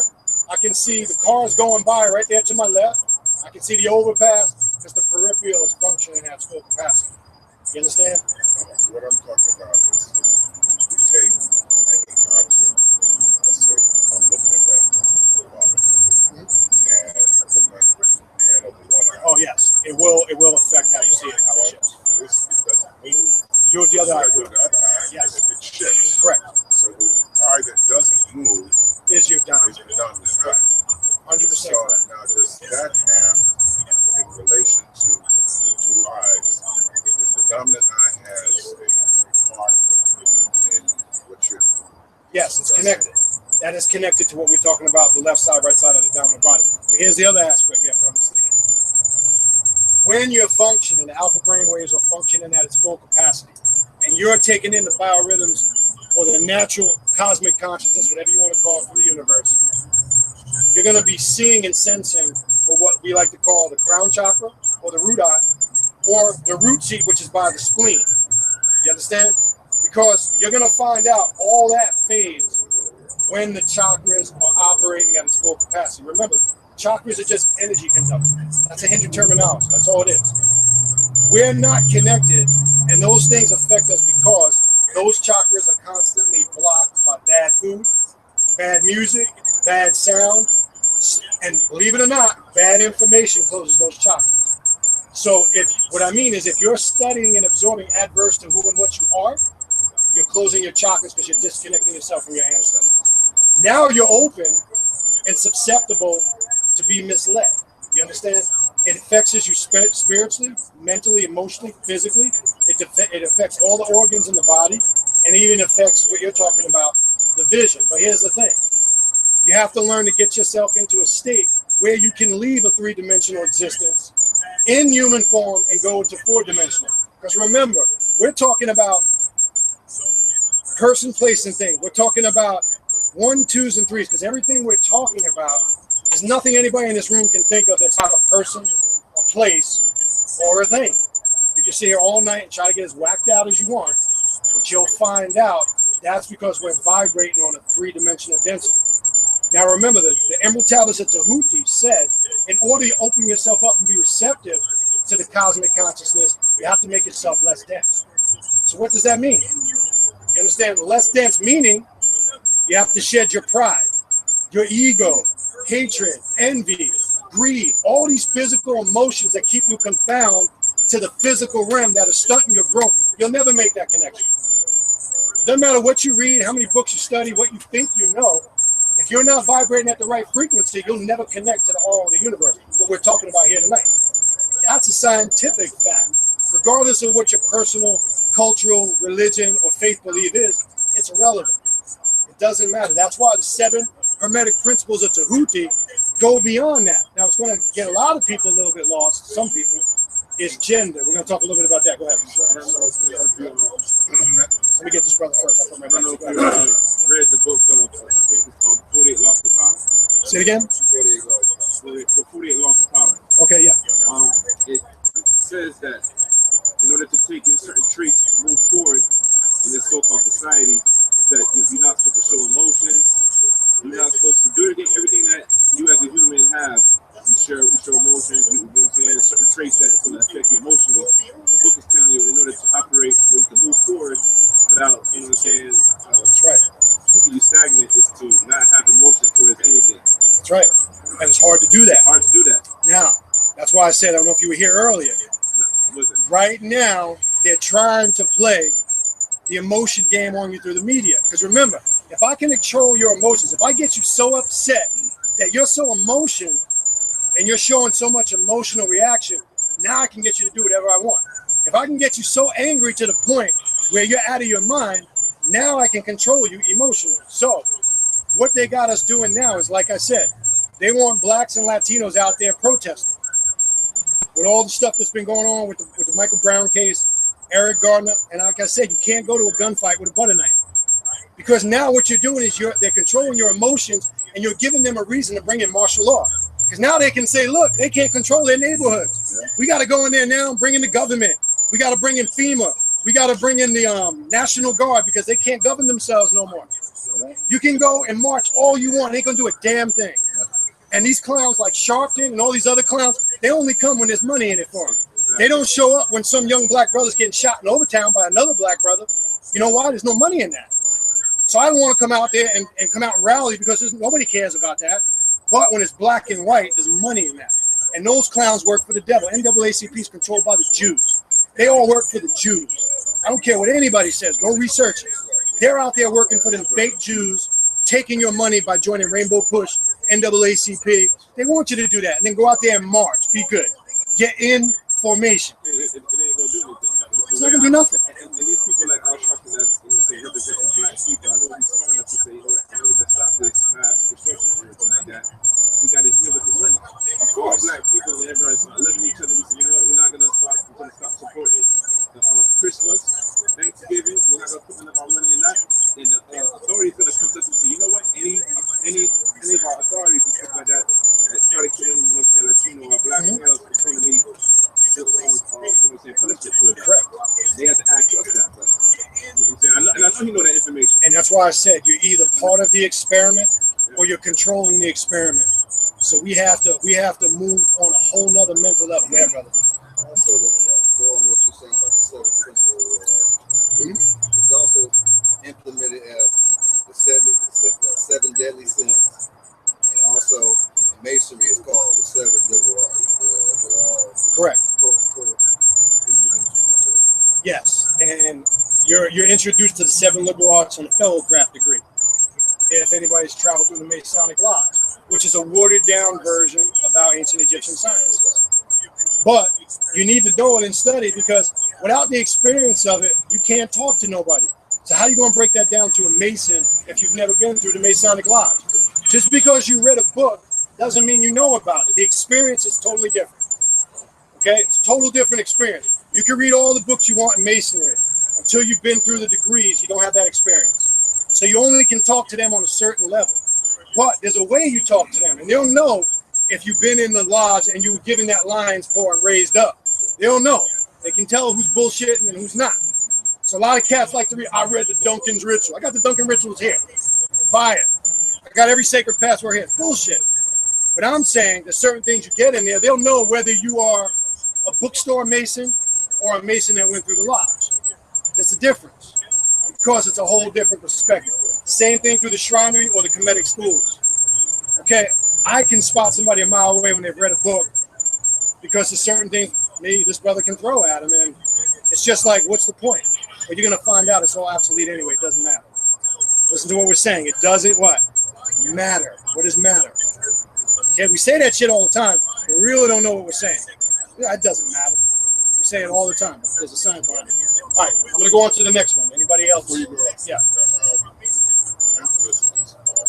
All this mind. Correct. We just read that. All this mind. Go back. All this mind, the universe is mental. All is mind, the universe is mental. So again, whatever you think, you manifest. If you're thinking negativity all the time, you're going to manifest negativity. If you're thinking positivity all the time, it goes beyond just thinking about it. Then you have to put it into the physical and manifest it. It's two different things. Okay? Let's go to the next principle. The principle of correspondence. As above, so below. As below, so above. This principle embodies the truth that there is always a correspondence between the laws and phenomena of the various planes of being and life. The old Hermetic axiom ran in these words: as above, so below. As below, so above. And the grasping of this principle gives one the means of solving many dark paradoxes and hidden secrets of nature. I'll stop there for a minute.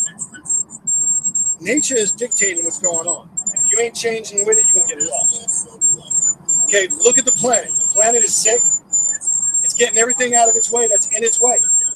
Now, we always were in tune with nature. Because when we worked in conjunction with nature, we were always all right. So all this stuff going on in the news is irrelevant. It only affects you if you're not spiritually in tune with your ancestors. So if you're worried about what they're doing in the news, about this war over here, about this cataclysmic event, then guess what? Your soul is crying out to you that you're not connected, because that has nothing to do with us. We need to be aware of it, but we're not to be controlled by it. Remember, you're either part of the experiment or you control the experiment. All right? One thing I want to add to that real quick is that I realize that when you're a conscious person and they advertise all the stuff that's going on over in the Middle East and killings with ISIS and everything like that, or anything that's going on. You mean the Hollywood stage videos that they're putting? Yeah. You as a person would automatically know that it's bullshit and that there's some type of agenda that's going on behind it that they're trying to push. Right. You know what I'm saying? You don't have to be there to say, okay, why the situation happened with, say the Michael Brown situation. But us being conscious, you know that how it happened and everything, and know that this person is the one that actually did. But it's to establish the new world order. One world monetary system, one world religion. They want to control your kids. They want to dictate where you're going to send them to school, because they feel that the only way you're going to survive with all this world terror, that they have to establish full control. You understand that? Do you think it's going to happen? Of course. Our government's responsible for half of those ISIS videos. Exactly. I mean, did you see the last one? Really? Seriously? Burning a pilot? That looked like a Hollywood film set. Yeah. And nobody has requested undisputable truth and proof to verify that those videos are real. Now they got this American Caucasian girl now. And now they're getting ready to behead her. They're getting every country. Again, one person they're not getting, because it's not going to work. Okay. Remember, when these extraterrestrials, I told you, they're feeding their blood god. Their god needs blood to survive. Their in Leo, the Bible, needs blood to survive because he's a blood god. This god is returned is now requesting the blood of humans because of the monatomic healing powder that are in Black, Latinos, and Asians. They know that life force is in the blood, so they got to come for you. Do you know anything about them harnessing black organs? Yes. What are they doing? Let me tell you, who here's got O positive blood? Raise your hand. You know you got O positive blood. I do.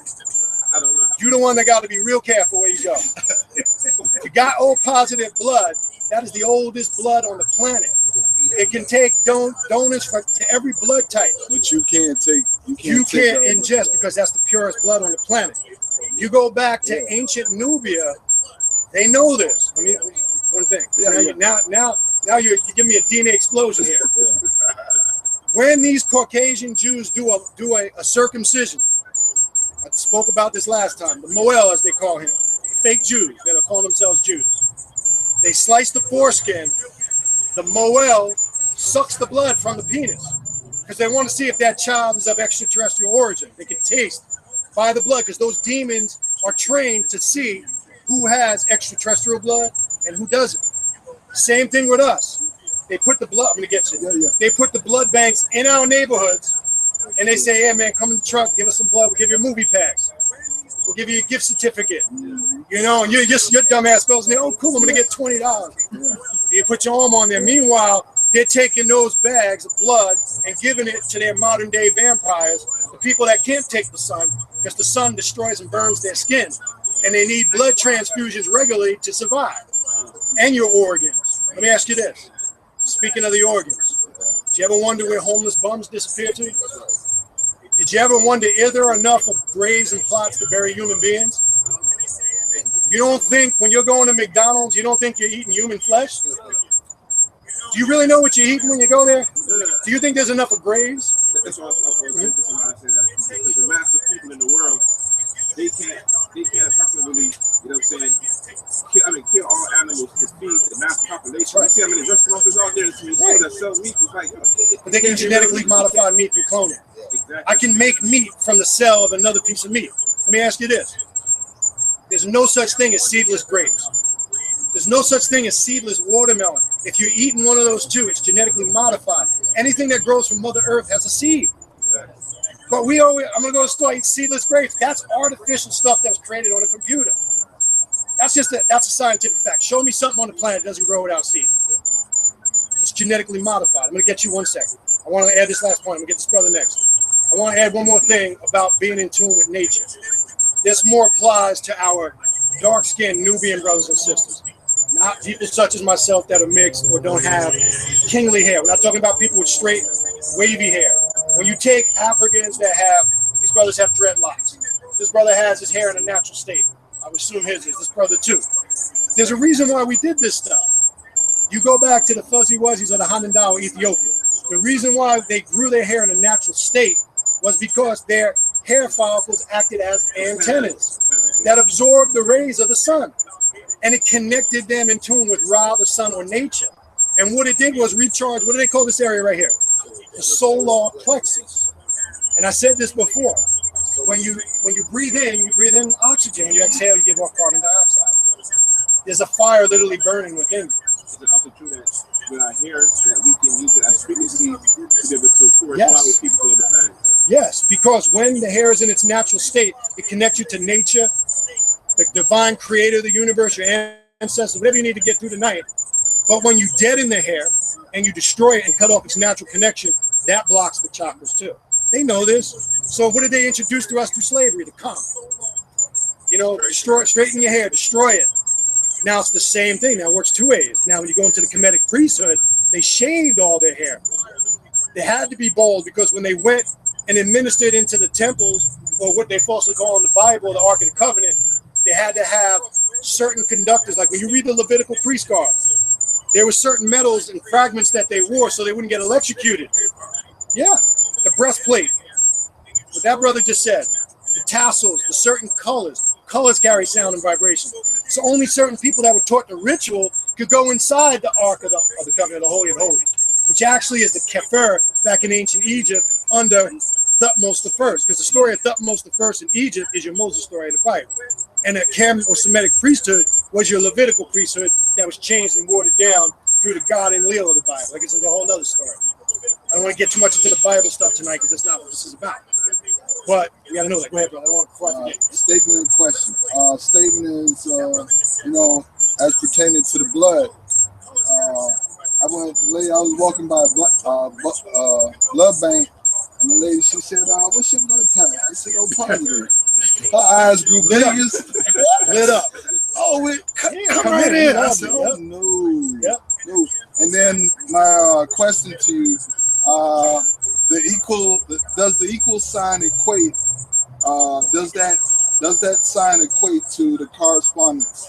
You know, yes, as see above, the so below. mathematics. Yeah, mathematics, Yes. relating to mathematics. So does the pyramid or the six-pointed star. Remember I said in the beginning of the class, when you ask a question that has to be general. Some people say, man, what's the breakdown of the six-pointed star? Now, you're giving the esoterical explanation. Now, I can answer that question 8 ways. Yeah. Because a six-pointed star holds different meanings and different levels of learning. In Judaism, if you want your ego to feel good, I'll give you the Judaism definition.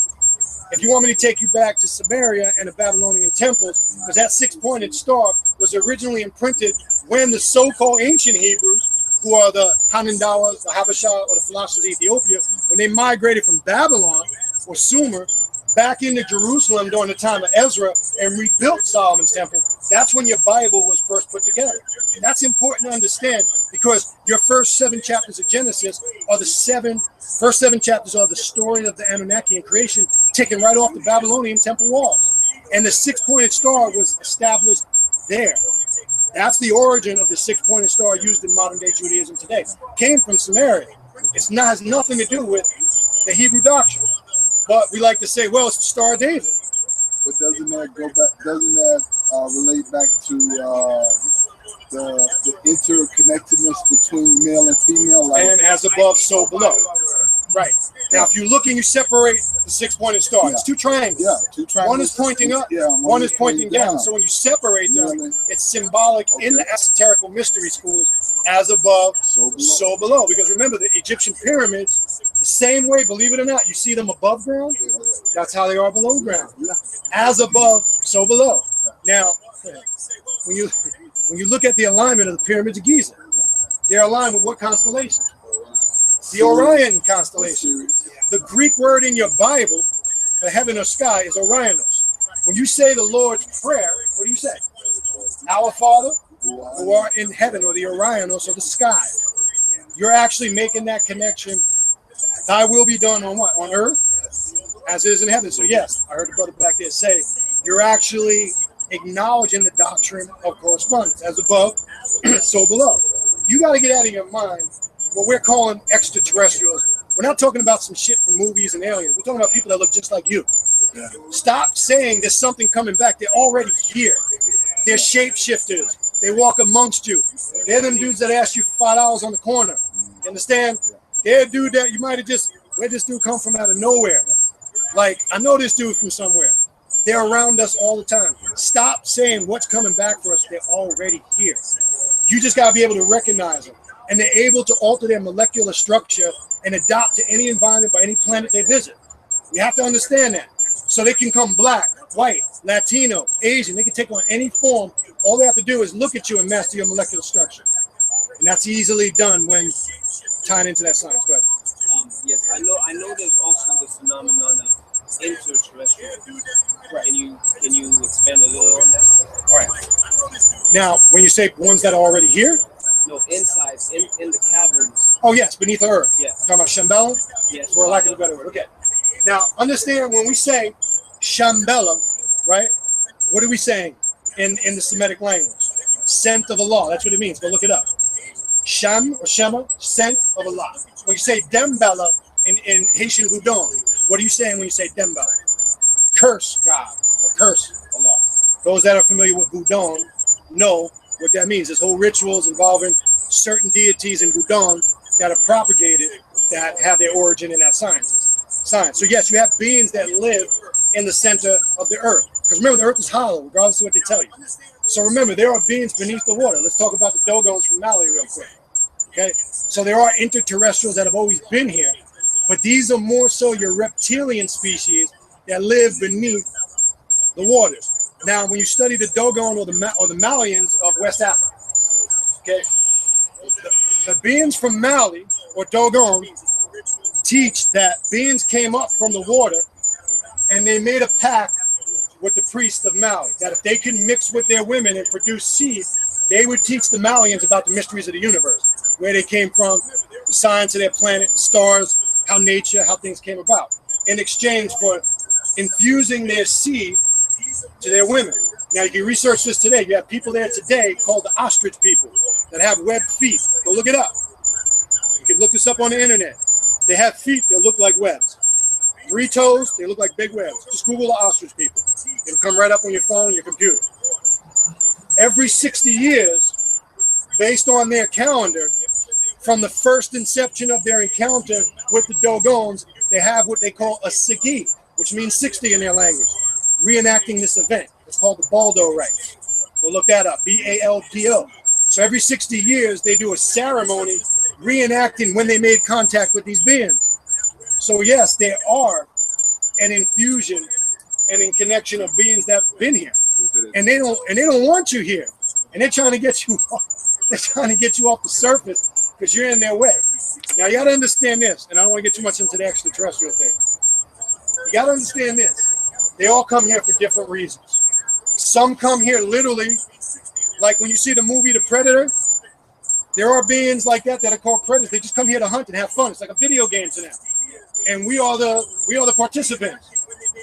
You may not say, what are you talking? That's true. Go look it up. These are your predator beings that come here and for a hunting ground.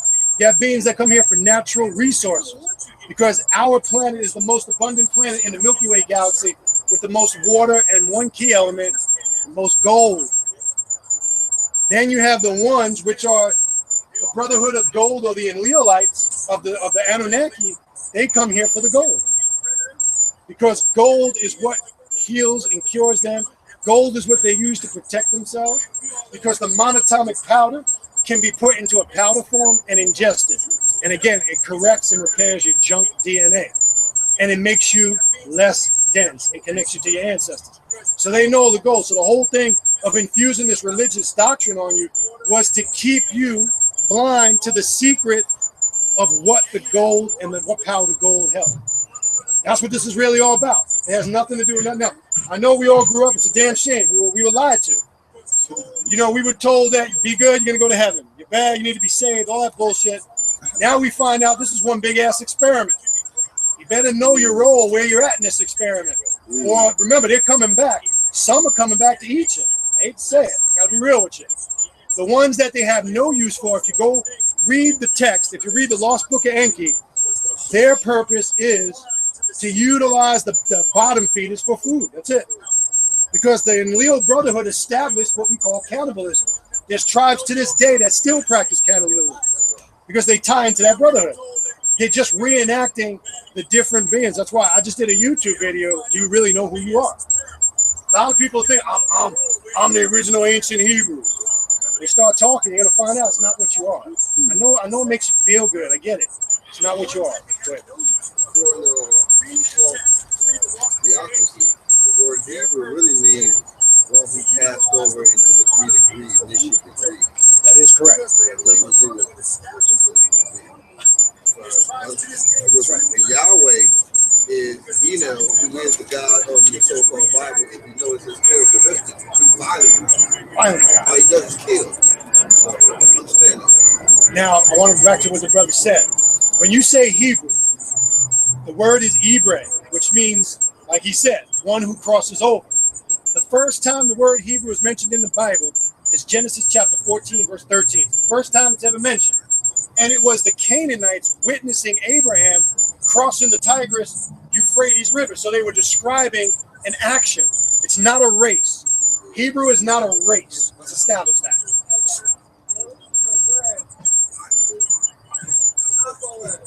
Say it louder so we can hear you.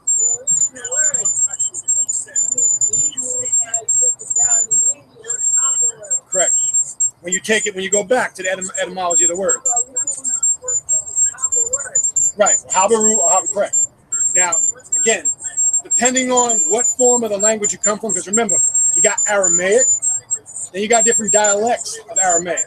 And we have to establish what the so-called Jews are speaking today is Yiddish. It's not Arab. It's not Aramaic.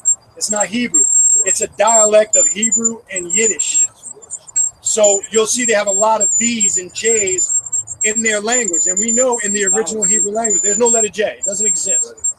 So anybody that knows basic Hebrew knows the Creator's name cannot be Jah or Jehovah.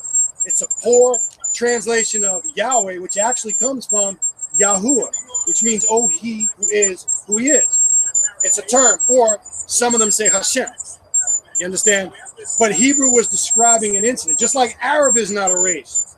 Arab means one who wanders. That's it.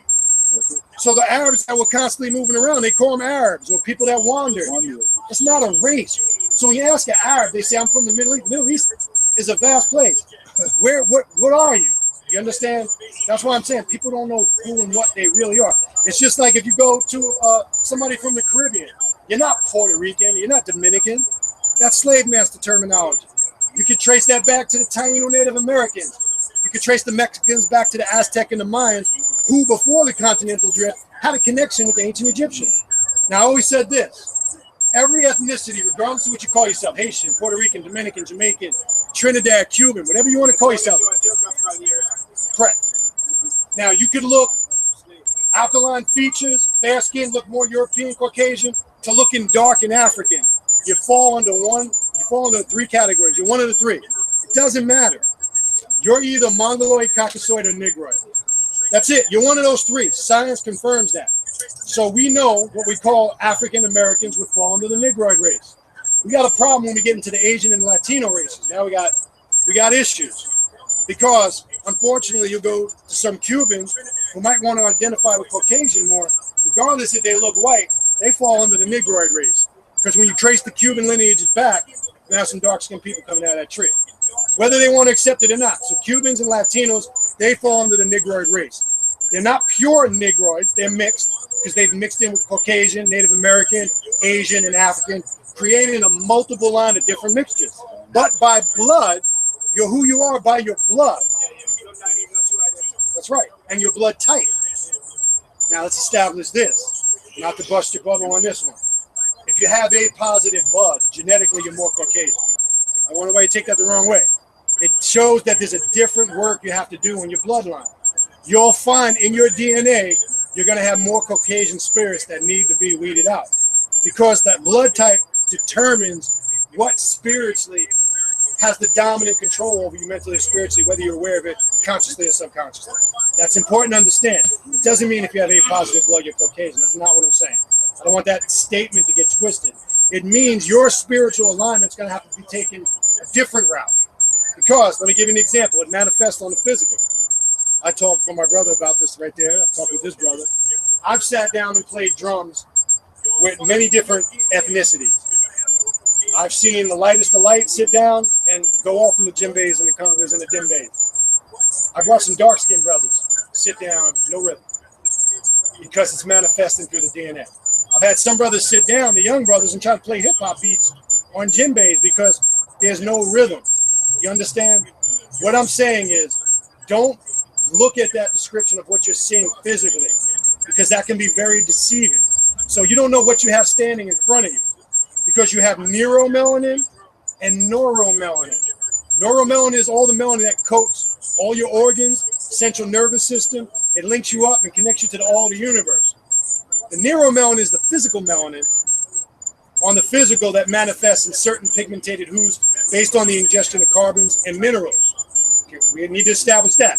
Given the appearance of why some people are darker skinned, why some people are lighter skinned. But if you're not purifying the neuromelanin, you can be the darkest of dark. When that sun really starts getting hot, you can be affected in a negative way by it if you're not spiritually linked in and in tune. So be careful not to get caught up in that, because that's why I said, do you know really who you are? Your blood type will give you an idea. Meditation and other rituals and means will open the doorway in a deeper method to that understanding. And nobody can sit you down and tell you exactly. You have to come to the realization of it for yourself. You understand? Yeah, and then we're going to move on to the next one. That's bad. You should. Especially if you get into a medical problem. You should know your blood type. So what does the O positive connect to as far as you said the A positive? You have more of a Caucasian Correct. spirit. A positive, A negative. A positive, A negative. By genetics, DNA, you're more Caucasian than you are Spiritual. Correct. Spiritual. We're not talking about the physical manifestation of your melanin and your features. Because remember, you inherit the physical genetics and the spiritual genetics. It's two different things. So we're not talking about physically what somebody looks like on the outside. Now, blood type takes you on the spiritual aspect of it. It's a whole different level. That's why they always say, and they're wrong, they say you are who you are by your father. Totally incorrect. You are who you are by your mother because of the mitochondria DNA. Even though in Africa, certain tribes, depending on the matriarchal or patriarchal, you know, those were the ones that really raised the kids. You know, depending on the tribe itself, they would take the child. Certain tribes, depending on the, like I said, the lineage. But remember, the seed is passed down through the female, unlike the Bible or religion says it's through the male, because the religion is a patriarchal system. It's always through the father. It's always through the father. In ancient Egypt, it's through the mother. Even though it was this book I always talk about, it's called When God Was a Woman. And what it says is when they did all these archaeological digs, they found out that a lot of civilizations worship the woman, but what they did was they real quick masculinized. before I move on. I want to touch on that. Yep. I'm going to explain that real quick, and then I want to move on because I don't want to get sidetracked. Let's touch on that real fast. Understand that the mitochondria DNA. All right. Let's establish this. That book and other many books will establish the female was here first. Let's establish that. Okay. Regardless of what religion or doctrine. I'm not saying you're saying that. I'm speaking in general now. The biggest lie perpetrated is that God is a man and that men were here first. That's part of keeping you induced under the spell of ignorance. We can confirm that through science. Whether you want to go back to Lucy, billions of years ago in West Africa, by carbon and fossil dating, they confirmed she predates any biblical story. Now, the Bible only goes back 6,000 years. We know Egypt, Africa, the existence of our people go back way beyond 6,000 years. The Bible is talking about the beginning of the Caucasian race. Let's establish that. We'll leave that alone. Let's toss that to the side. When we get into the genetic makeup of the woman, I ask men this all the time. Why do you have two breasts? What's the purpose? What do your two breasts serve? I'm going to show you you're a genetic modified version of the female. You're the lesser of the two. The female is God in the sense because she's the first being that manifested on the physical realm first. on the mental plane, when we get into the doctrine of gender, male manifested first. Therefore, all your holy books refer to God as a man because of that principle. We haven't got to that. That's right. And you don't give birth. You don't create. We don't. That's correct. I'm going to finish 1 second. We get you. All right. So we have two breasts as men. There's nothing on a female's body that I'm sorry, I said that reversed. There's nothing on our body that a female doesn't have, and then some. Because the woman's clitoris is a penis. We know this. Okay?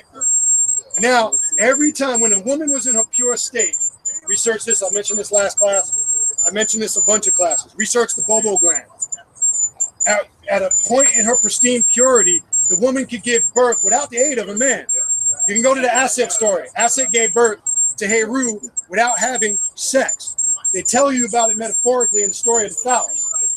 The woman was able to release a serum in her bobo gland, the same semen or serum you release into her uterus to make her pregnant.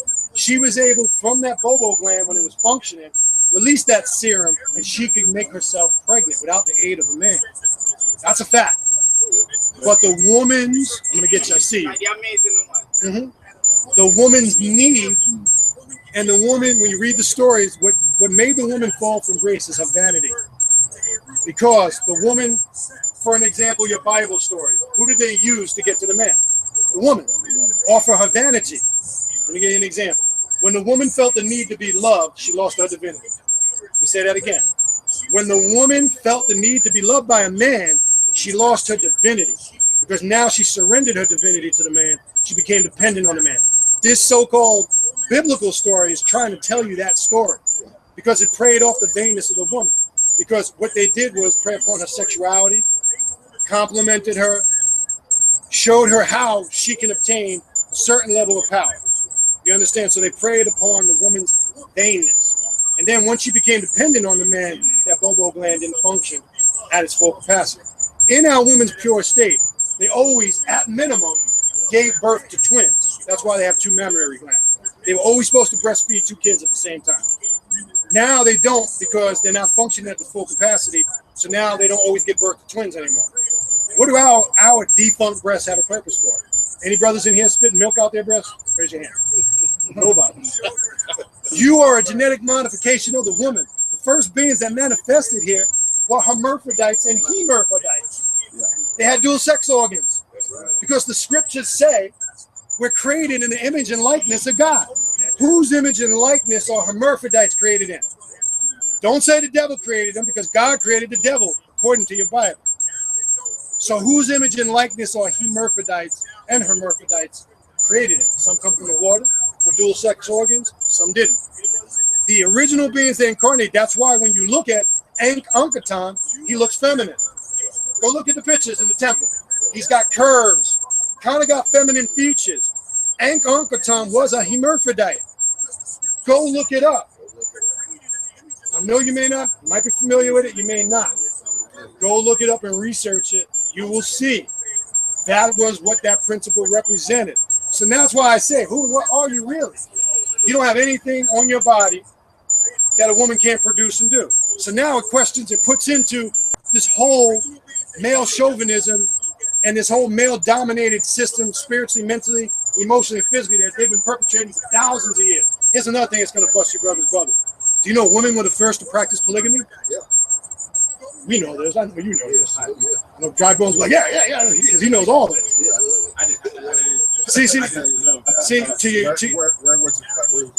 When you go back into the original Neolithics and Hindu culture, and they still practice it in some parts of India today.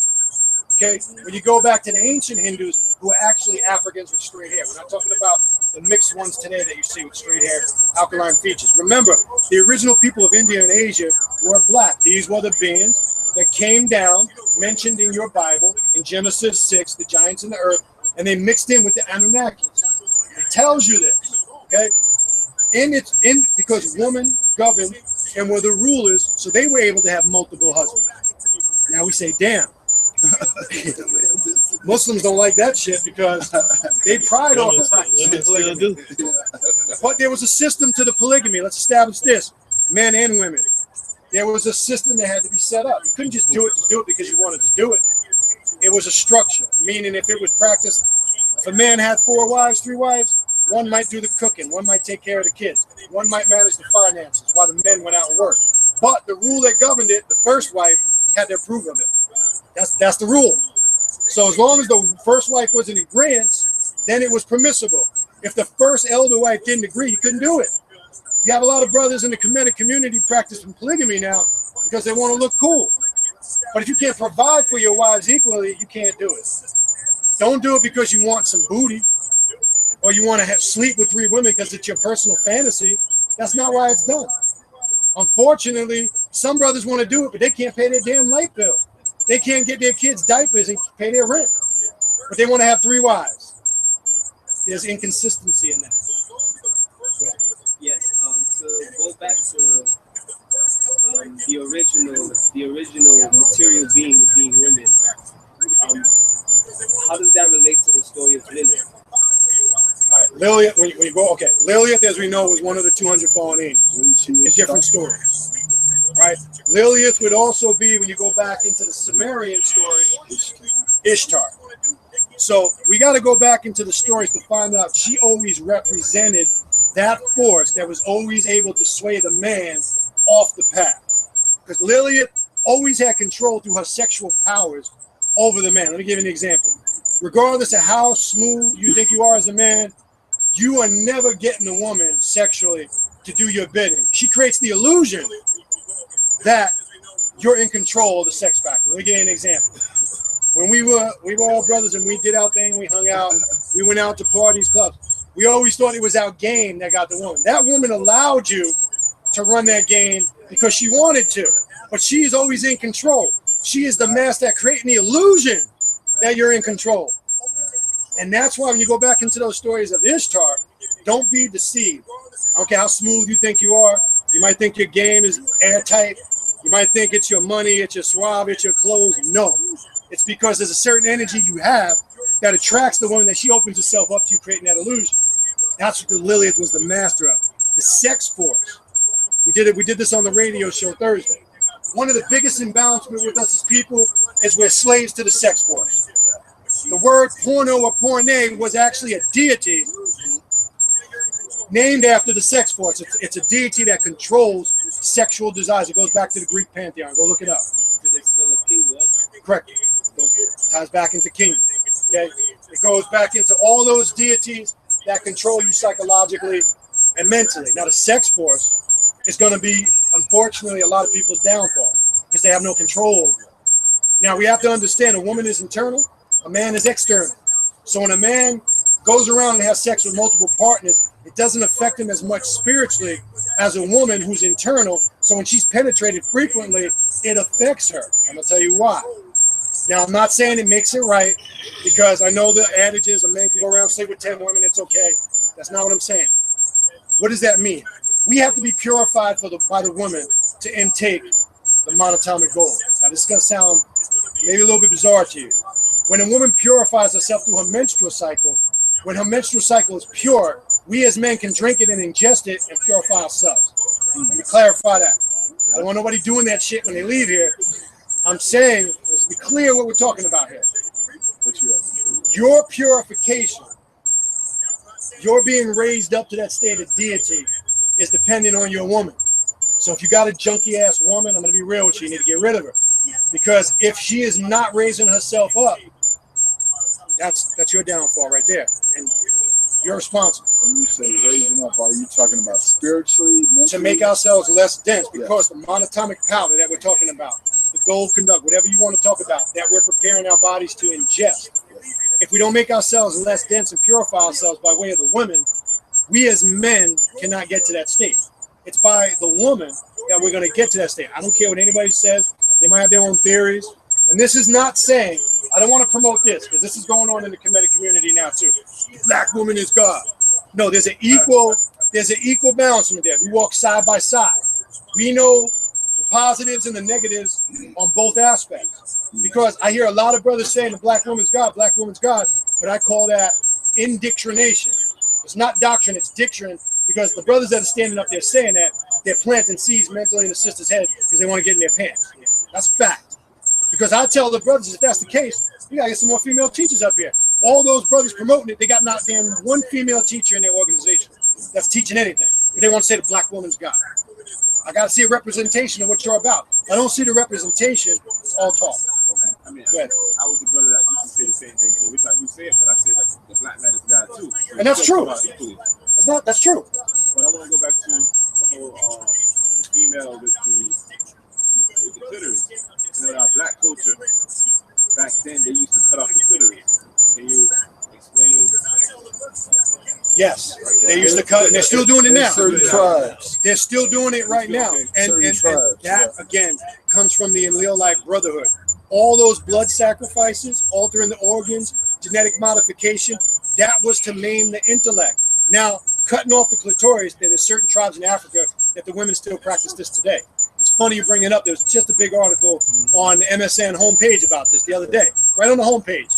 How is the United States government going to deal with those women that are coming here that they've gone through that ritual? I was just reading it the other day. It's funny you bring that up. The danger of it is, not only does it affect procreation, not only does it stunt their childbirth, it also blocks the chakras. Because where is the root seed chakra? Remember I was talking about the spleen earlier? Spinal cord? This is all linked in. So that is not a ritual that was practiced by beings that had our best intentions in mind. Because a lot of those tribes that we're talking about, and specifically those tribes that practice the sealing of the clitoris, the ritual they go through, cutting it off, or female circumcision, whatever you want to call it, those were done by these tribes that we've been talking about tonight, that are not really here for your best interest. These were the beings that controlled your Bible. These are the beings that are here today that control what information you get, what information you don't, what they feel you need to know, and what they don't want you to know. You understand? And they come in many forms, through many mediums, to control you. So, yes, that's a damaging effect. It has a big effect on everything we're talking tonight. You understand? But here's the difference. A woman can heal herself from that. Go ahead. Also, they were saying that there's no purpose for the clitoris because it doesn't serve. It doesn't serve like everything you have is a dual purpose. That's the only thing that's singular. So it doesn't have a purpose, and then that's the reason why they cut it. And they say also it causes the woman to look at the man or something like that, and they don't want the woman cheating on the man. So they, that's why I said the woman can heal herself of it, but there's a connection there with the root chakra and the spleen. What she has to do is regenerate the root chakra. That's the only way she can heal herself from the damage that is created through the chakras. Because remember, until the root chakra is working, none of the other chakras work. I know everybody likes to go to the crown and the other chakras, etc., but that doesn't work if you don't start with the root chakra. You understand that? That's key. You have to understand the science behind that. So she can regenerate that through the activation of her root chakra. But like you said, genetically, they cut it because they claim it serves no purpose. You understand? Because other than the stimulation. The stimulation. Which, if that's the case, then it's going to cause situation where they don't need a man, right? Because they can have stimulation from somebody else. Like Correct. All right, let me finish with this principle. We're going to move it on with the time we got. All right, we're going to go for a little more. Right? I got one thing to say. All right, let's make it quick and we're going to move on. Go ahead. I saw the news about this past week that they now devise a way to take the mitochondria out of the woman's egg. They will produce a third party's chondria, replaces claiming that if the chondria is defective or if it has an issue, to change it, put a third party mitochondria in the egg and then fertilize it with the sperm. Right, and let's say this again. Remember, that's a form of cloning and genetic modification. The problem with that is remember, in the cloning process, the more you clone, a certain level of intelligence is lost. So that's the problem. They can clone, but remember, each clone in the cloning process, whether it's the first, second, third, the lower you go down on the chart, the less intelligent that clone becomes. Okay? One more, then let's move on. Okay, go ahead. I also heard that in the future, you see that there's males get married and they have to go out and adopt a child. Now they're coming up with new technology where they can embed it, or somehow in the male, where the male can carry and grow it to birth instead of going to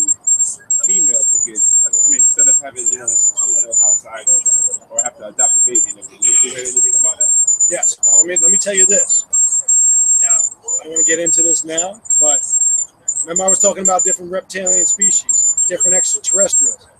When talking about real gender, I don't want to even touch on this now because it's open up a can of worms. There are male species that can give birth.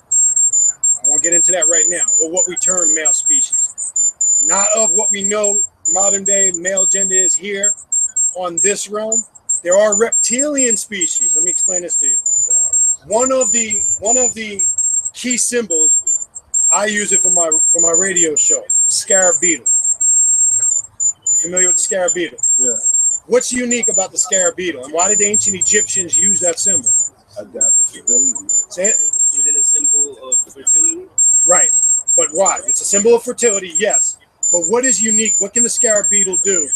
We just talked about it. It can produce on its own. Yeah, produce on its own. Okay? It has no gender. That's key to understand what your question is. Because when you take it back and the 7 Hermetic principles, when we get to the doctrine of gender, we're going to find out, in essence, there is no gender. Not on the spiritual.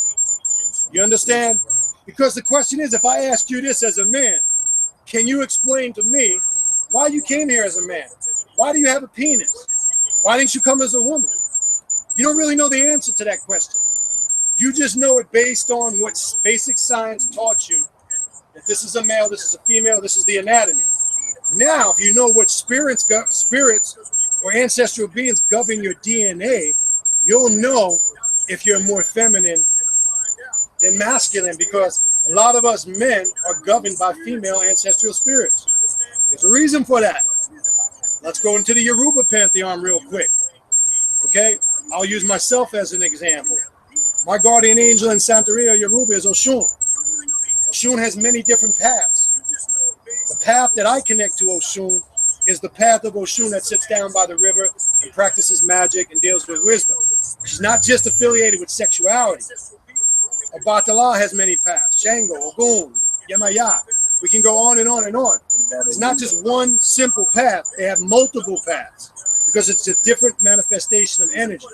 Because remember, the Orishi and the Natiru, whatever you want to call them, the Egyptian deities, they all represent an element in nature that exists inside your DNA by way of your chakras. Stop looking for Geb outside your body because you'll never find him. He exists within. Same thing with Shango, Obatala, and Oshun. What it is a manifestation of your DNA. Let me explain to you. When you look at the pantheon of creation, right, you have Geb, right, who represents the what? The sky, the earth. I'm sorry, not the sky. That's incorrect. You have Nut, pay attention, who represents the sky, right? You have the cooling, healing forces of Shu, who represents what? Air, the wind. You have Tefnut, who represents what? Moisture. You have Ra, who represents the sun, right? Now you have the balancement, who they always depict him as being negative because they don't understand the deity. You have Satuk, or Set, who represents what? Fire, right? He represents the fire element. Now, fire is not negative. Fire can do two things. It can burn down and destroy, and it can purify and heal. It just depends on how that energy is used. Because remember, there is no good, there is no bad, there is no evil. They're all just, according to the 7 Hermetic principles, varying vibrations of existence. They all come from the same source. See, when you separate things, you're under that illusion. Let's use the thermometer for an example. At what point does it go from hot to cold? That the naked eye can detect without feeling it. It's not different. It's just varying degrees of vibration. That's why I said there's no such thing as good and bad. Let me give you an example. Perception has all to do with that. We just talked about this on the radio show. All right? If I walked out into the street there, and there's a brother on top of another brother beating him down, our perception automatically, most of us, is going to think the aggressor brother is the one at fault. We don't know if that brother attacked that brother, he's defending himself. So how we perceive things determines how we put it into perspective. You understand? So I've said a bunch of things tonight. Based on everybody's level of comprehension and where they are in their spiritual evolution is going to determine how they perceive what I just said tonight.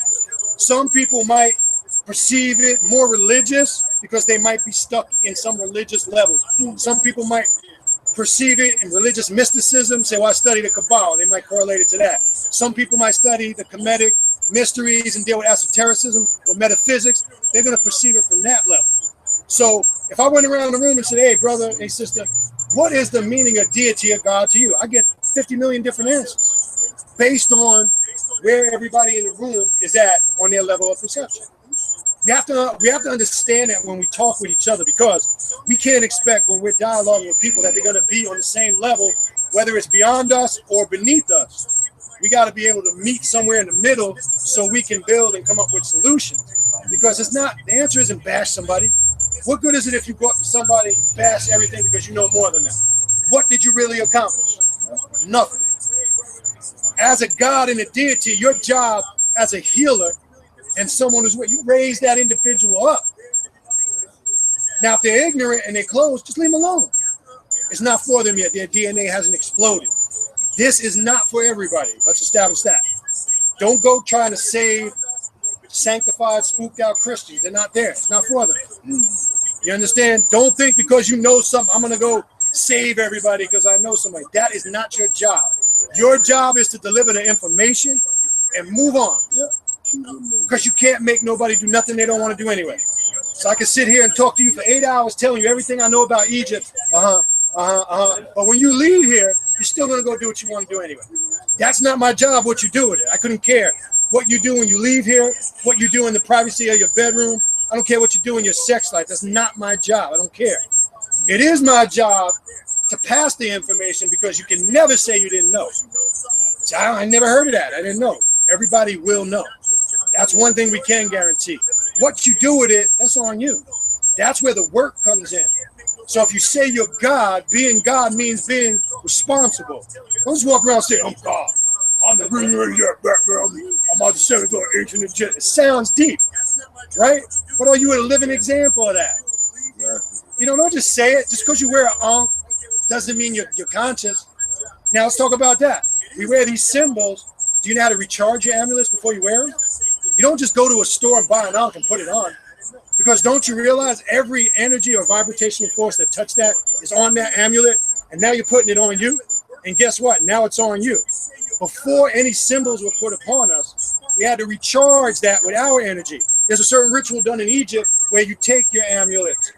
They are purified by way of different resins and incenses. Certain invocations are said over them, and they're charged with your spiritual energy before you put them on.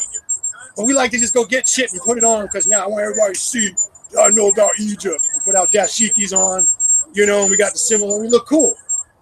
But what are you really doing? You understand? Do you really know what you're doing? Let's stop doing it because it looks good. Let's be able to explain why I'm doing it. Because I just like to ask, not to make somebody look bad, but to make them think. Why are we doing this? Why do you wear your hair in a natural state? Not because it just looks good. You know, we got to stop using the blame the white man school for all our problems. That's what we all want to do. We want to sit around and talk about what the white man did to us. We know that, but what are we doing to change it? Because everybody knows the problem, but what's the damn solution? I'm not saying we have the solution. It's not going to come like that. But if we dialogue and get together, we are living in a different day and time. I'm not saying there's not racism, because racism is just as strong now as it was then, but we got other, venues we have now we didn't have back then. Information's a bitch. The worst thing they did with us was give us access to that internet. The worst thing they did to us was when we started reading and researching for ourselves. They don't like that. You want to scare them? Open a damn book.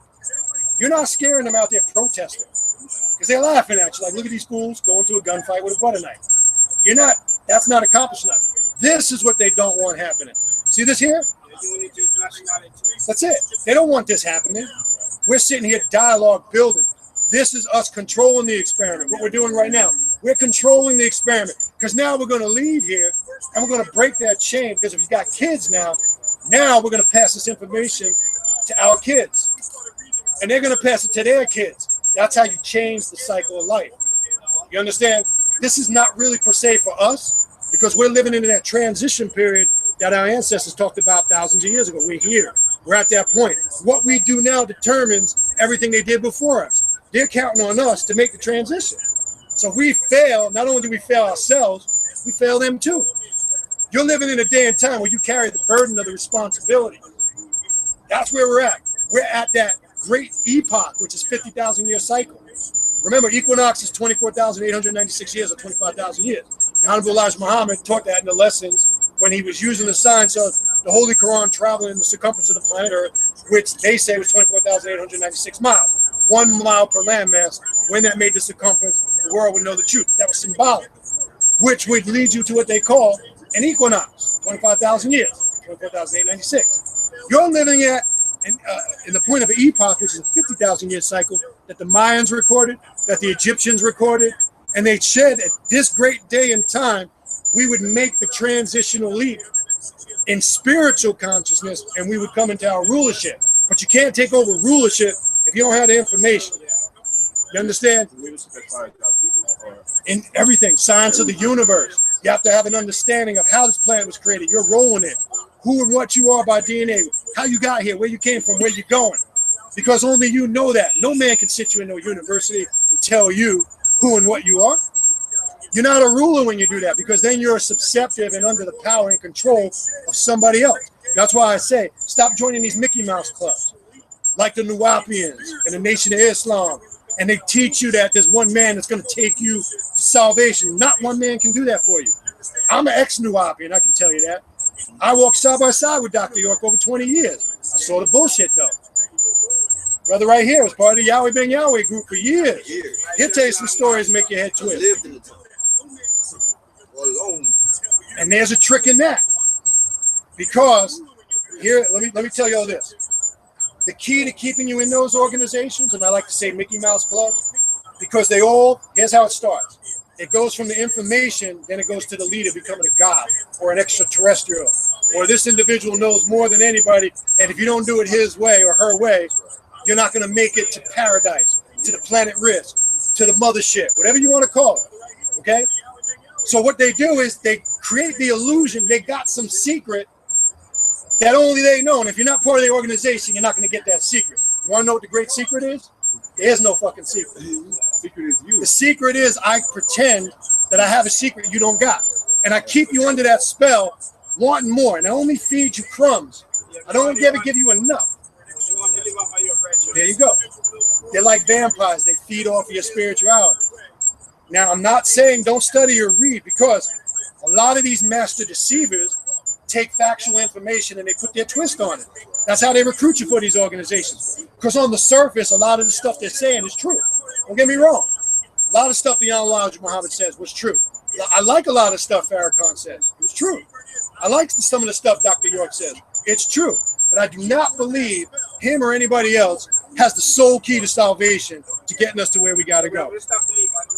Yeah. And then they same teachers, right, they'll teach you that you are God and you control your destiny, but you're not quite as big as a God as they are.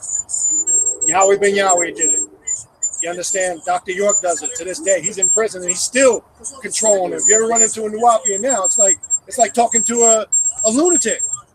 You understand? They're all over the place.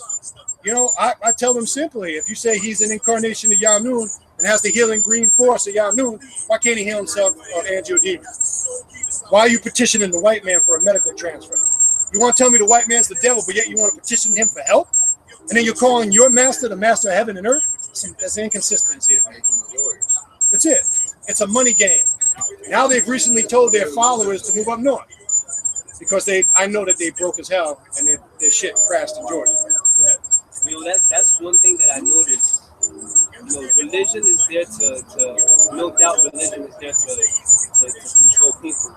But even in any religion, there's something that you can take and move on. And with our people, you know, they seem to be stuck. When they, for example, I left Christianity and went into Islam. Right. But when I was staying into Islam, I realized how it was draining me. Right. And then I realized that, you know, it's all about taking from any religion that has the answer, because they have to keep the truth in your face to deceive you. Every religion does the same thing. And you know what that is? It goes back to servitude. They constantly have to have you serving something.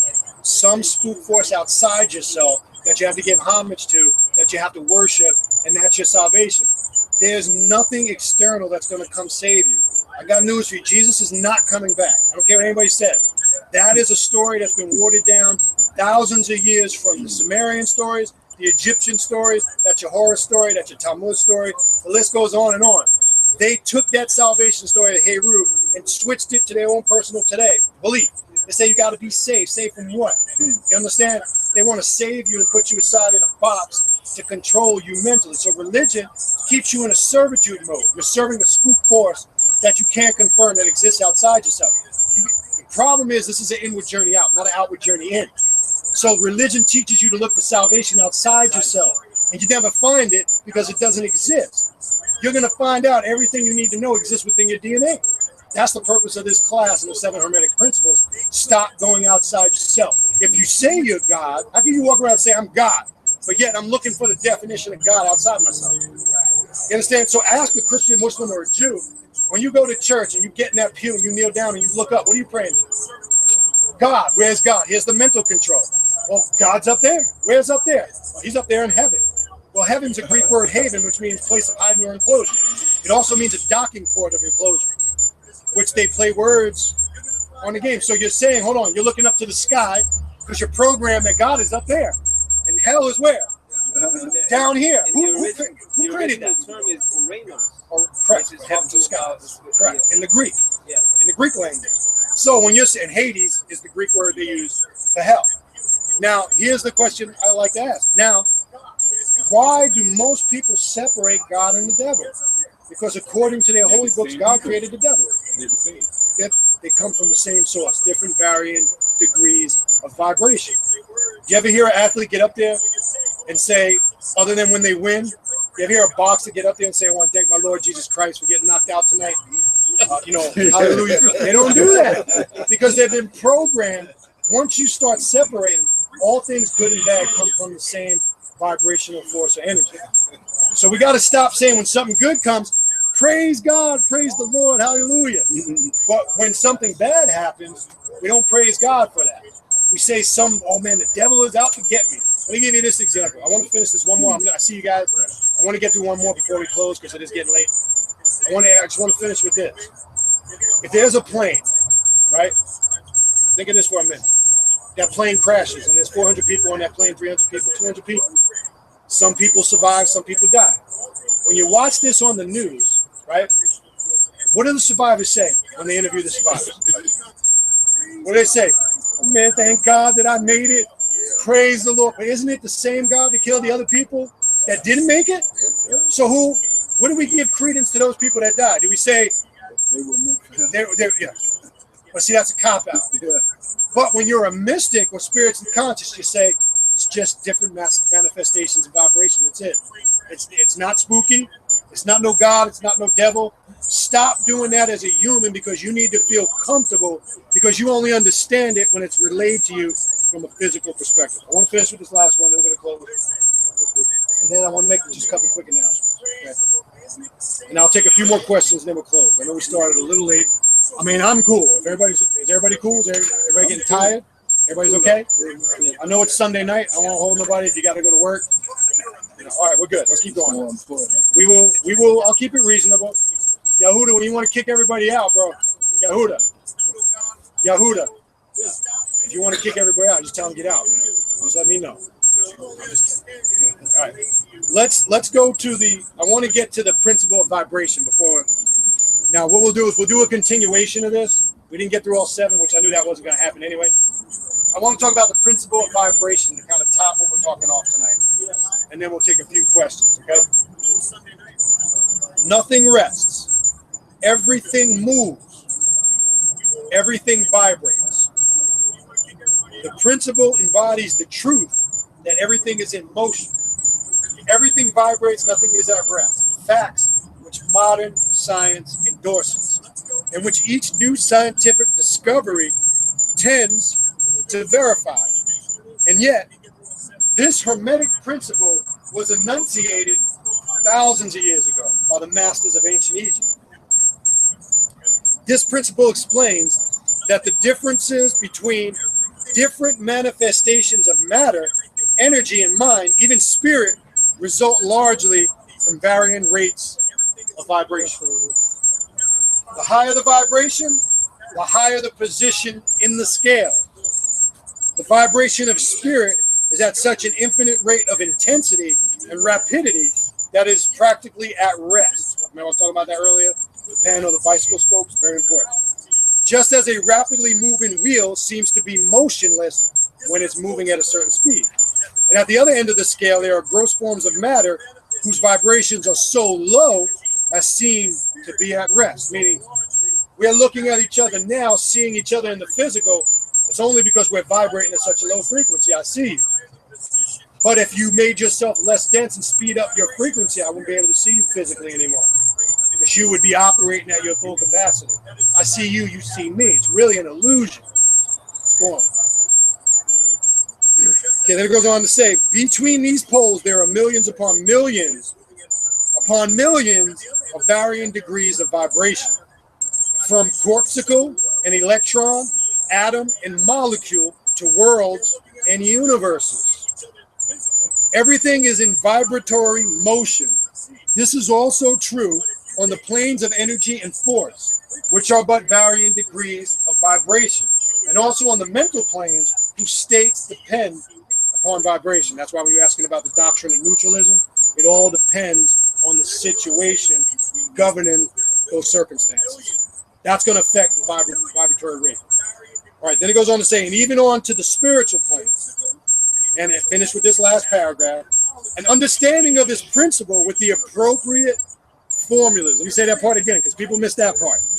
An understanding of this principle with the appropriate alchemy or metaphysical formulas enables Hermetic students to control their own mental vibrations as well as those of others. So you say, man, that person's coming at me with an ill vibration.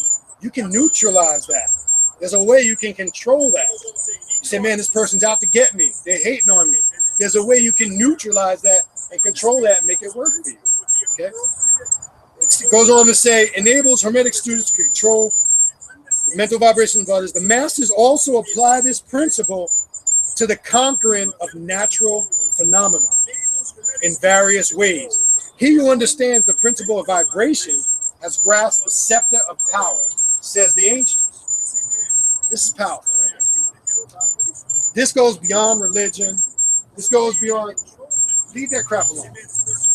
This will bring you to an understanding, an overstanding, an understanding, whatever you need to get through tonight, whatever makes you feel happy. Pick one, I don't care. This will give you clarification on understanding life, the universe, cycles, which is very important, of nature, and your very existence. So, when we're vibrating at a low frequency and we're very material, we are opened up to forces that govern the carnal and the physical realm. That's what this is saying. So when you run into those brothers and sisters that are very materialistic or animalistic by nature, they're controlled by these forces. That's what this is talking about. The ones that are just chasing money all the time. They want to party and then all they want to do is have fun, get drunk, get high. They don't want to do anything else. That's them. That's what that's talking about. It's talking about when you speed up your vibrational frequency, make yourself less dense, you have to shed those things that are making you dense in order to make the transition or to start the process. And stop finding excuses for still doing it because you like it and you want to find reasons to justify it. Be a man or a woman. Just say you do it because you like doing it. You may not understand it right now. Don't find reasons to keep doing it and say, no, well, it's okay to do it. No, it's not. If you want to make the change, the number one question I get in my 25 plus years doing this, hey man, when am I going to make that transition? That shit kills me. You know why? I can't tell you that. Nobody can tell you that. Only you know what you are and are not doing. The first step comes from looking yourself in the mirror and recognize the good things about yourself. This is part of being God, but also accepting the bad things about yourself. What is it about yourself that you feel you don't like or holding you back? I'm not talking about a pity party. I wish I was prettier. That's not what I'm talking about. I wish I had a better physical. That's not what I'm talking about. I'm talking about your nature and your personality. What is it about yourself that you like? There's got to be some good things, Once you identify that, you've opened the doorway to the universe to understanding who and what God is. It starts there. You can go to church 1,000,000 times. You can go to the masjid and make 5 to 7 prayers a day. You can observe every Shabbat and Hebrew festival. It's not going to make you more spiritual. I can guarantee you that. If you want to understand who and what is God is, it starts with self. Little ritual you can do. Get a mirror. Okay? Get 2 white candles. Purify your environment with some incense. Make sure the lighting in the room is kind of dim, not too bright.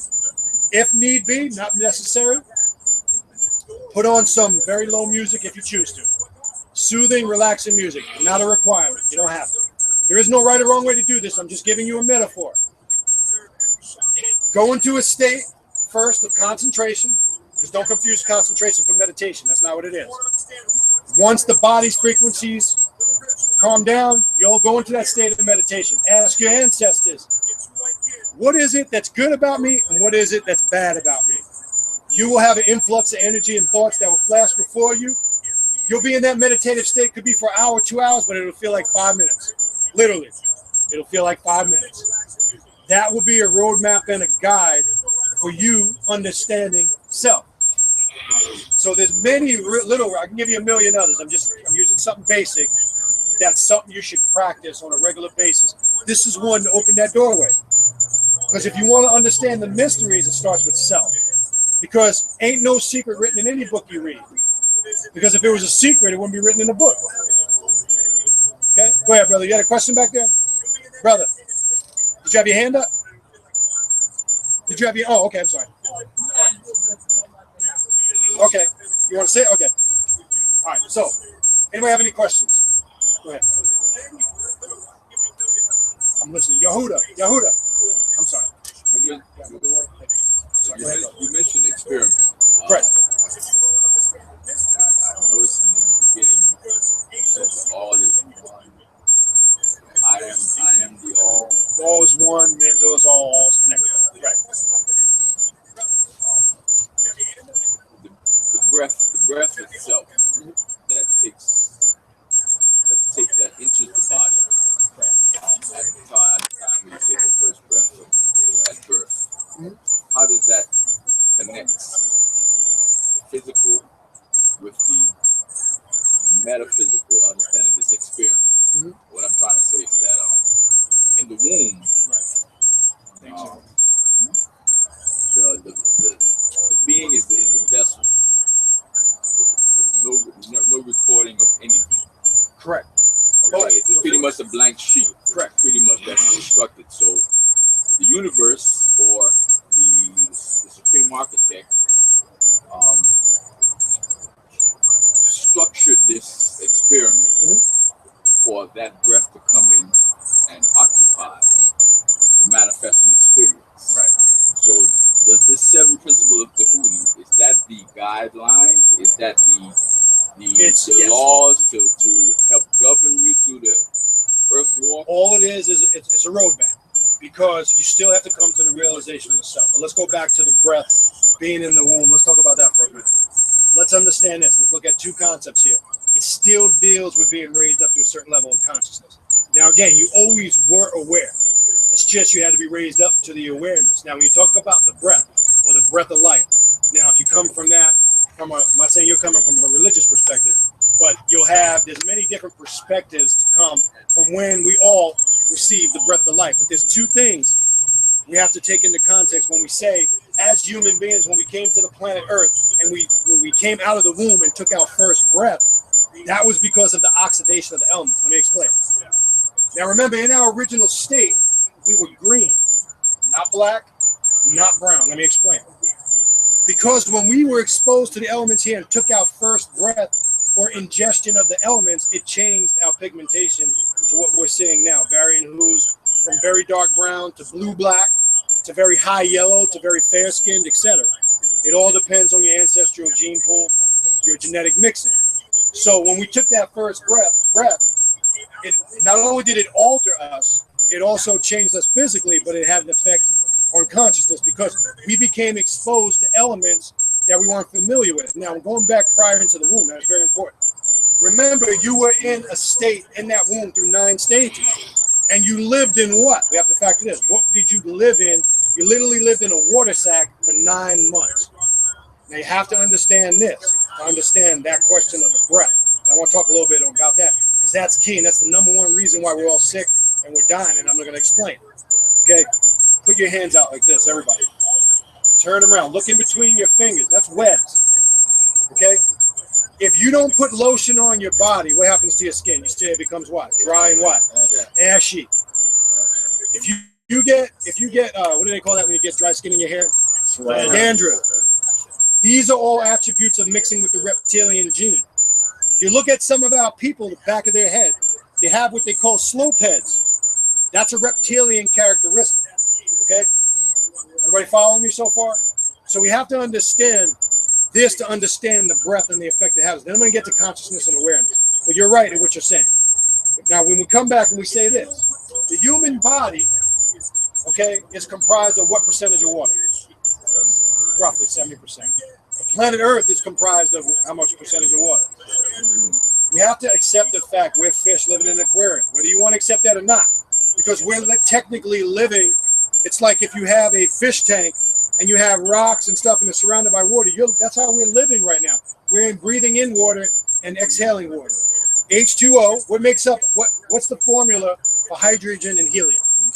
Yeah, you said it, H2O plus makes hydrogen. What's the formula for hydrogen?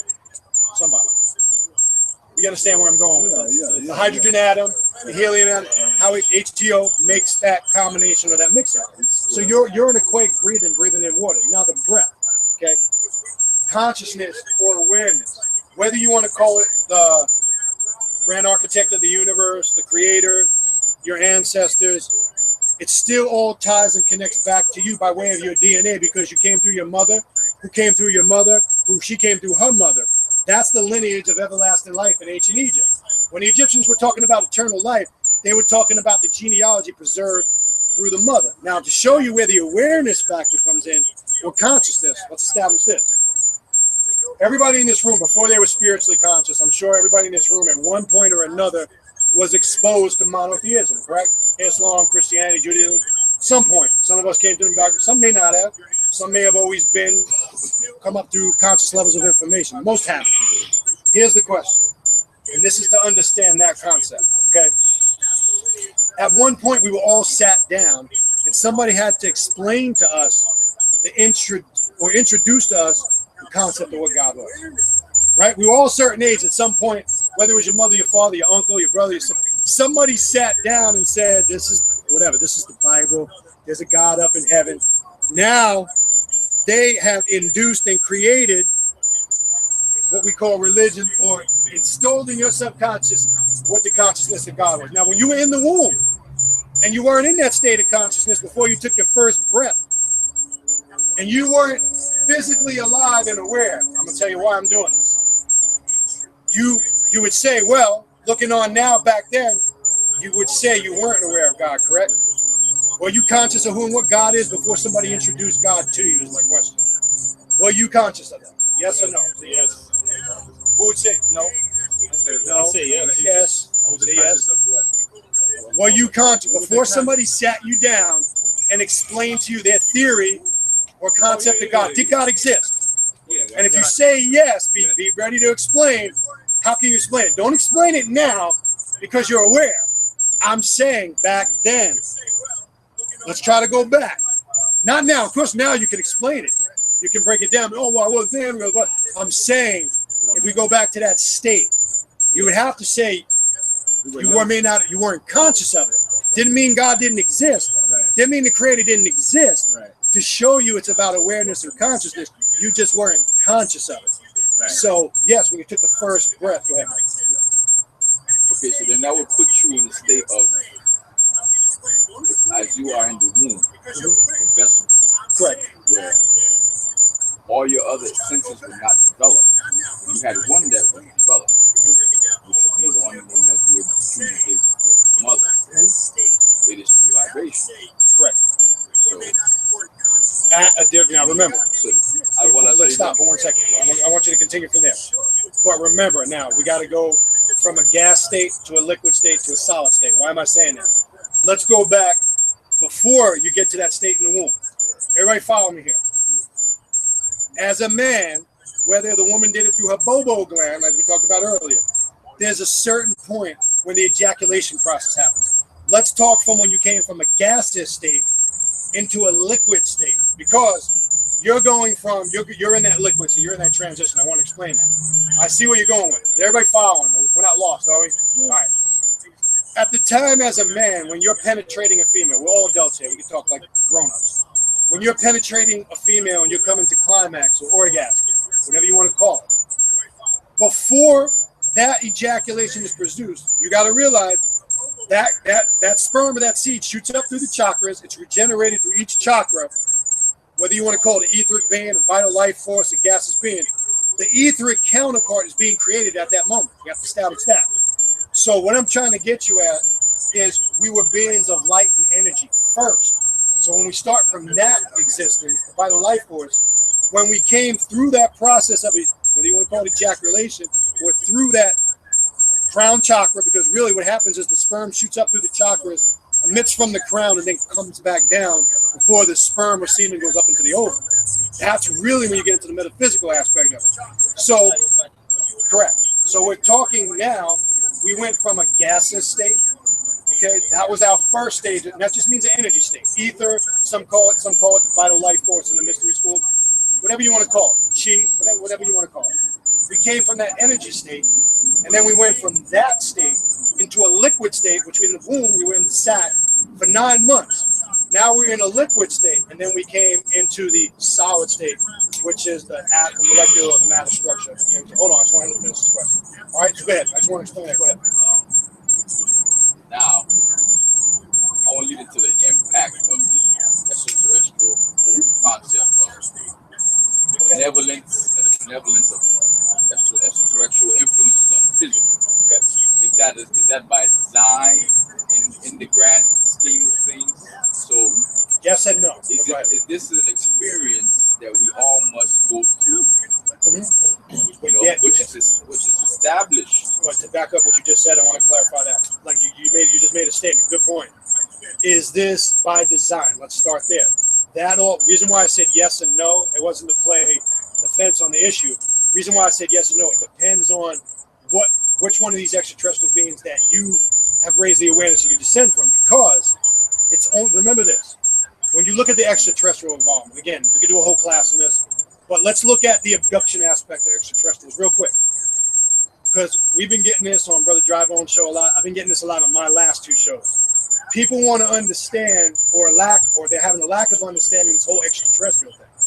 So, not you, I'm just using this as an example because I can see where you're going with it. They'll say like, okay, well, I'm not understanding it. Is it by design? Are you saying we have no control over it? No, you have control over it. By raising yourself to the awareness, that's why I use the terminology. It's only an experiment if you're not in control. Now, again, I said earlier, certain extraterrestrials come here for different reasons. Some are predators and hunters. Some come for natural resources. And some are coming back for the most intelligent and the most intellectual of their existence because they know there's always periods of recycles and renewal. So some are coming back for those that are smart. When it says in the Bible, in the 9th chapter of Genesis, verse 25, that Noah was an upright man and perfect in his generations or genealogy, those beings chose to replenish with Noah because he was the most intelligent at that time and had the most perfect genes. Not because he was holy, not because he was chosen as some mystical prophet. These extraterrestrials said his genes are strong, he's intelligent, we can make strong, intellectual, intelligent beings with that man going forward.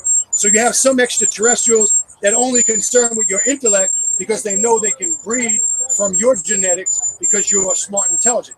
Then you have the other ones that they're coming back for the ones that for food. I see you. 1 second, brother. Let's go finish. I see you. All right. So let's say it is by design, depending on what aspect we're talking about. But go ahead. Make it full circle. I'll just close it there. Oh, sure. No, this is great. I love it. This is good. I'm glad you. By you thinking like this shows you're paying attention. Because I saw you in your meditative state. I'm watching. You know, I'm looking there. I saw you just meditating and absorbing. You were meditating the whole thing because now this came. Go ahead, but I got it. Go ahead.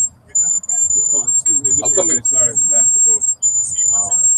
I appreciate you We'll coming. be back again. Definitely, it's good seeing you guys again. We're gonna be back again. Brother Yehuda, he'll on his list. He'll let you know. All right. That's him back there. Okay. Go ahead. We'll close it out there. Go ahead. Bringing it full circle, I would think that the most powerful and most needed skill to decipher, as you said, as you broke down the different extraterrestrial or energy signals, would be to return to that original or rediscover that original ability where you were vibrating without the other senses, meaning that while you were in the womb, you were able to receive 100% signals at its most heightened and intense level. And that would be that's through vibration. Right. Because you have no eyes in the womb, you have no ears in the womb, you have no sensory perception except through vibration. That's communicated to the universe. Correct.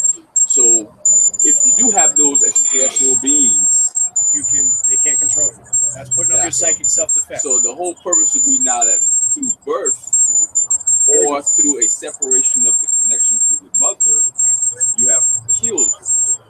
That's 100% correct. And I'm glad you're able to perceive it like that, because understand what you basically did was you understood the quantum aspect of your makeup. Because now you're leaving person, place, a thing. Because remember, let me give you an example. When we vibrated on the correct frequency, we were able to see in the darkness. Let me explain to you, and I'm glad you bring it up. All right. We see with these two physical eyes when certain manifestation or reflections or refraction of light are shown. We see with the physical eye. Let me give you an example. Understanding the spectrum is important because you have several colors on the spectrum. The fastest moving colors on the spectrum produce the first lights that you see. The fastest moving color on the spectrum is blue. So the appearance of the sky being blue is an illusion. The appearance of the water being blue is an illusion. You want to know why? Because blue is the fastest moving color on the spectrum. How do you know that's a fact? Everybody's been on an airplane, right? And flown over water. Everybody here at one point or another, right? Now, depending on when you're on that airplane, depending on your point where light's reflecting from, the water takes on different colors. It can look green, blue, grayish, brown, murky, depending on the position of where you're at, the reflection of the sun and how it's reflecting off the water, creating the illusion of light. And I'm saying all this because what we see with this, like you said, when we're not looking with this, then we're really connected. So light is an illusion. It creates the illusion of what we see. The colors that manifest when you see red, it's because that's the fastest vibrating. I see red on your dashiki. That's because that red is the fastest vibrating frequency that's coming through the spectrum. That's what I'm seeing. And that's why it's red. And now we have to understand behind those vibrations and colors that has an effect on us subconsciously. They can do it through food. Did you know red also incites your appetite? You can be driving down a street and see certain signs they put in certain colors. You may not have been hungry, but you start looking at that sign. All of a sudden, you got the urge to pull over and get something to eat. They know that. So the color, I'll do that, but that's a whole nother class. So color and vibe. See, one sec. I'm going to get him in the back, and I'm going to get you. Color is very important. I got you next. I didn't forget you. Color is very important. Now, real quick, to show you how the third eye, or when the mental is functioning at its full capacity, and like you said, all the senses are working as one in your spiritual etheric state, right? When you go into a dark room, right, pitch black, what's the first thing you rely on before your eyes adjust so you can so-called work your way around the room? What do you first? The mind kicks in, the intellect, the intuition. You start saying, okay, because if I cut the lights off right now, it would take a moment or two before our eyes adapted, to the pupils dilated, and we could start adjusting to the darkness. But now there's a Masonic symbol behind this now. This is why you get blindfolded when you go through the lodge, because they want you to use this and not this. Because when you get blindfolded on your entered apprentice degree, I'm not saying nothing I can't, because there's nothing secret about it. First thing they do is they blindfold you, and they put a cable tow, and they connect you to all your brothers, and you link up. And then they bring you into the lodge in single form, and now you're blindfolded. The lodge is dark. And now your mind is operating because you're listening for the voices. You hear people moving around. What's that? I heard a brother walking over there. I heard somebody with a staff over there. I heard a knock at the door. You're seeing it, but not with this eye. You're seeing it because you're visualizing it in the mind. So now they want, remember it said, and the light shined in the darkness. That's Masonic. The raising of Lazarus in your Bible, Masonic. It said when the light shined in the darkness, they say, that's Jesus. No, it's not. When the light shined in the darkness and the darkness comprehended it not. That's Masonic. Okay, you learn this when you go through the lodge. So now each degree, now you got to use the mind to feel. You go through the whole ritual blindfolded, every degree, because they want you to develop your inner awareness. The whole purpose is, even in the initiations in ancient Egypt, is to strip you of everything. What do you got to do before you step in the lodge? You got to become penniless. You can't have divested of all metals and minerals. You can't have nothing on you. You know, okay, so you know. I'm not telling you nothing you know. And then when they ask you for something, that metal, you say, I don't got it. What they're trying to do is strip you down of everything to show you that it all resides within you. You have to rely on the intellect. That light that shines in the darkness. Then when you're brought to the light, right, and you're kneeling before the altar and the blindfold is taken off, what do they say? Let there be light. They're not talking about the physical light. They're talking about the mental intellect, the information. And what I'm saying is right in here. And I'm telling you this from being a master mason. I went through all the degrees. I'm not telling you nothing that's not in here. Now, it's not going to give you the experience of it because there's a lot of other stuff going on I won't reveal. But what I'm trying to explain to you, they give you that information. So what it's supposed to do on the subconscious is reenact a certain ritual to raise you up to being a master. Then you go to the fellowcraft degree, like Brother Drybone said. Now you're given the 7 liberal arts. You walk what they call the winding staircase of Solomon's Temple. Now remember, each degree, right, and it goes on the 3 levels of what they claim Solomon's Temple was built on. You had the lower level, which is the entered apprentice. You had the middle chamber, which is the fellowcraft, and then you had, correct, Master Mason degree. Now here's the science. But it's still a loop. It's still, exactly. I tell every Master Mason, remember, on the Master Mason degree, after the liberal arts and you're raised up and you reenact the ritual of Hiram Abiff, and you're symbolically killed and raised up from the dead out of the grave, and you're raised up with the lion's paw, and now they say you are reborn, you're God. You died and you reincarnated, you're resurrected, raised out of the tomb, Lazarus. That's the Masonic ritual, the Jesus Lazarus story. That's your Master Mason degree. That's all you're reading about in the Bible. Now, if you don't study the Hermetic mysteries, you're gonna look at, no, man, Jesus went and he healed Lazarus. See, that's for the dumb, deaf, blind, and ignorant. All right, now when you go out of that, here's something key. I want to finish with this. You're given, and most Masons don't pay attention to this. Remember, on the Master Mason degree, you're given the substitute word for a Master Mason. Say that again. You're given the substitute word for a Master Mason. What is the real secret word of a Master Mason? I don't want to get into that now. But most brothers don't get it. There's a word you get. That word will open you up to the universe, the real word. We're not talking about the word they're going to give you, because they teach you in order to get the real word of a Master Mason, you either have to go the York Rite or the Scottish Rite, which leads you to the same thing. The York Rite is just more religious. It takes you through Hebrew mysticism, whereas the Scottish Rite deals more with esotericism and metaphysics. You go through the 32nd degree, up to 32 degrees, and you can't be a 33rd degree unless they ask you. And you have to turn a certain level of knowledge, and you got to have at least 50 G's in your bank account. You got to pay for that crap. That's a whole nother story. So then it determines, they say, once you get through the Scottish Rite and the York Rite, then you get the real word of a Master Mason. You don't. They tell you you do. I'm telling you, I went through both of them. You don't get nothing. Okay, brother, your question real quick, and then I'll get him. Can you just come up, Luke? I can't hear you from back there. Sorry.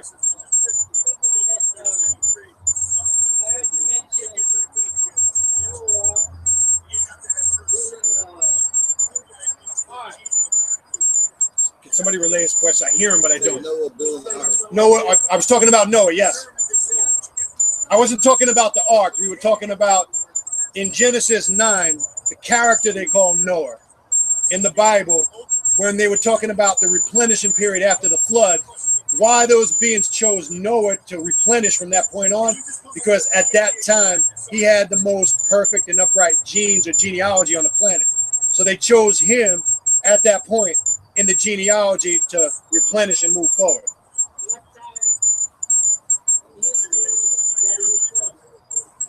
Now again, it depends if you go back to the Sumerian stories or the Atrahasis, you got a being called Utnapishtim. Right, but I'm saying that Noah story has been recorded multiple times, because when you read it in the Bible, the Hebrews just recorded it and changed the names to fit their language. But that story predates the Bible. So it's not a matter of going back. You can go way back. You can find that story in multiple African cultures. You can find that story in the West African Yoruba's pantheon. They have a flood story. So what I'm saying is it's been recorded multiple times prior to the Bible. Epic of Gilgamesh too, yes. Say it again, I can't. It is mythology. Correct. That's correct. And they never found the ark. That's right. Right.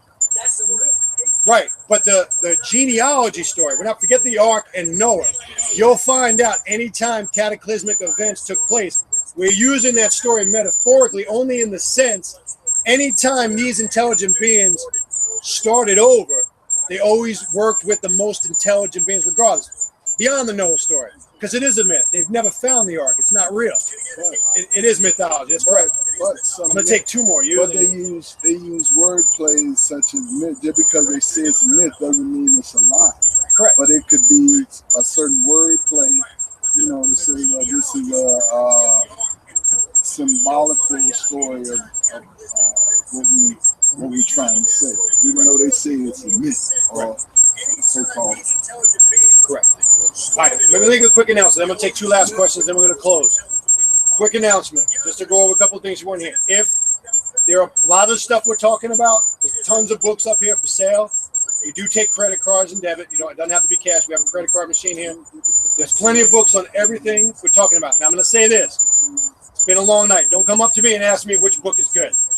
Just pick a book that your spirit vibrates to. If you buy a book, go with that, because there's a little bit of everything up here that we've been talking about tonight. We got books on the Kabbalah. There's books on Jesus, the last of the pharaohs, ancient aliens in ancient Egypt. There's books on extraterrestrials. Anything you can think of, it's up here. There's some DVDs in the back that Brother Yehuda has also back there. And like I say, we don't charge for the event. We just ask to support on some level. Very important, so we can continue to do this. So we have that stuff in the back. Just want to make that announcement. And also, before you leave, to get a link to the radio show, just take my card. There's an email address on there. I'll give it to you. Come up to the table before we leave. Take the card, and if you want to be on that list, just send me your email. I'll put you on the link for the radio show, and you'll get a link every time it comes on every other 2 weeks. You got the Brother Dry Bones show that he just stepped off. You go to Blog Talk Radio, just Google the Dry Bones Connection. It'll come right up. He's on Sundays, 10 a.m. to 12 noon, and he's on Wednesdays in the evening from 9 p.m. to 11 p.m. every week. So he's on twice a week. I want to make sure those that weren't here earlier had that information. Another couple quick things. Where did Brother Dry Bones go? He stepped out. There's an event we got coming up. He has more information on it. Somewhere out southwest Miami.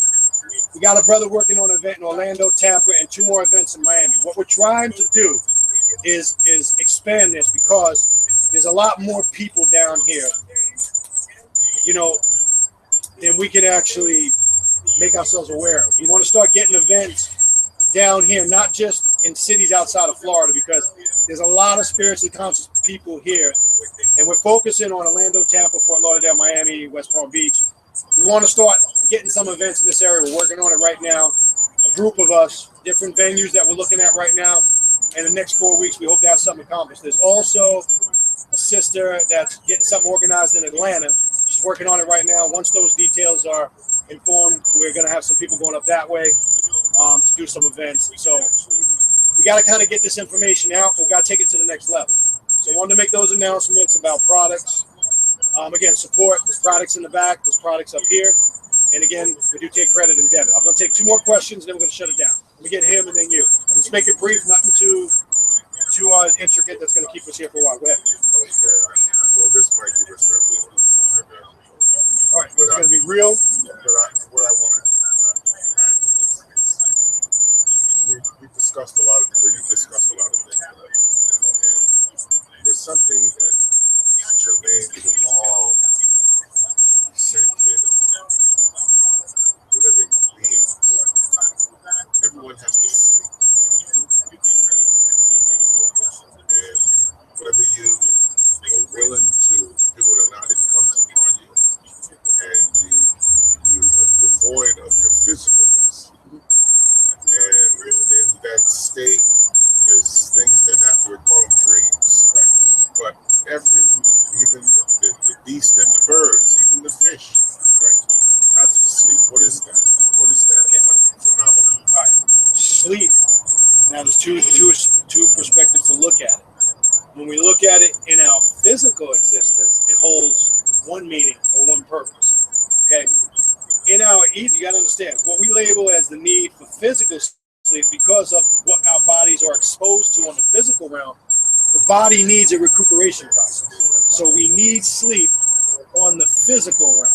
When we leave the physical realm and we're in a state of ether, what we're terming physically as sleep, it doesn't exist. Because when we're exposed to the elements, coupled with the food that we ingest, the body needs to rest in certain digestive processes. The body needs a break from eating certain foods to digest and then needs rest to strengthen. Now, if the body doesn't get enough of, I don't want to call it sleep, but enough of neutrality to regenerate it, it can also disconnect you because to get you out of this physical existence and start vibrating on those higher spiritual levels, proper sleep and diet and food and meditation, all of that combined will open those doorways. So sleep is necessary on the physical realm. Now the question is, if you say, well, when you mention the etheric realm and sleep doesn't exist, you got to raise yourself up to that reality. I can't teach you that. Everybody has to raise themselves up. How do you get raised up to that reality? By practicing rituals where you leave the realm of person, place, or thing, and you're able to actually project yourself and travel. You will see in that state when you raise yourself up, sleep doesn't even exist. Pain doesn't exist. Cold and hot doesn't exist. What the physical senses, which really are just one, because the sense of touch and smell are the same sense. They both actually touch. Because when you smell something, it hits the olfactory nerve, creating the scent that you're smelling, but it also has a physical effect. So when talking about the senses, in relation to sleep, when the senses become one, what we're determining sleep on the physical realm is not a necessity. Now, I can't make you see the realization of that until you raise yourself up. Not just you, anybody. You have to raise yourself up to that realization. So the answer would be sleep is necessary on the physical realm. Because the reason why you need sleep and you become physical tired and you automatically go into a state of sleep is you haven't mastered the self yet, where in the physical, it's a necessity on this planet because the body can shut down. Disease can set in. You can have breakdowns. You can age quicker. That's a whole nother story. So sleep on the physical realm is mandatory. Now, too much sleep can be dangerous. Let's talk about that real quick, and then we'll move on. We'll take the one last question. They say sleep is the sister of death. The body really only needs 4 to 6 hours a night to operate at its full capacity. If you're sleeping 8, 9, 10, and 11 hours, you can throw off the biorhythms of the body, further disconnecting you more spiritually. So too much sleep is not good for you either. You only need a 4 to 6 hour cycle to regenerate the body mentally, emotionally, and spiritually. That's it. If you're sleeping way past 6 hours a day, it's too much sleep. Melatonin is what induces sleep cycle. Doesn't induce sleep. It alters the sleep cycle. There's a difference. And the serotonin is what stimulates you out of sleep. Correct. And that's why they say you take it if you have jet lag, etc. And it occurs at the twilight of the day when the sun is going down over the horizon. That's when the pineal gland releases melatonin. Right.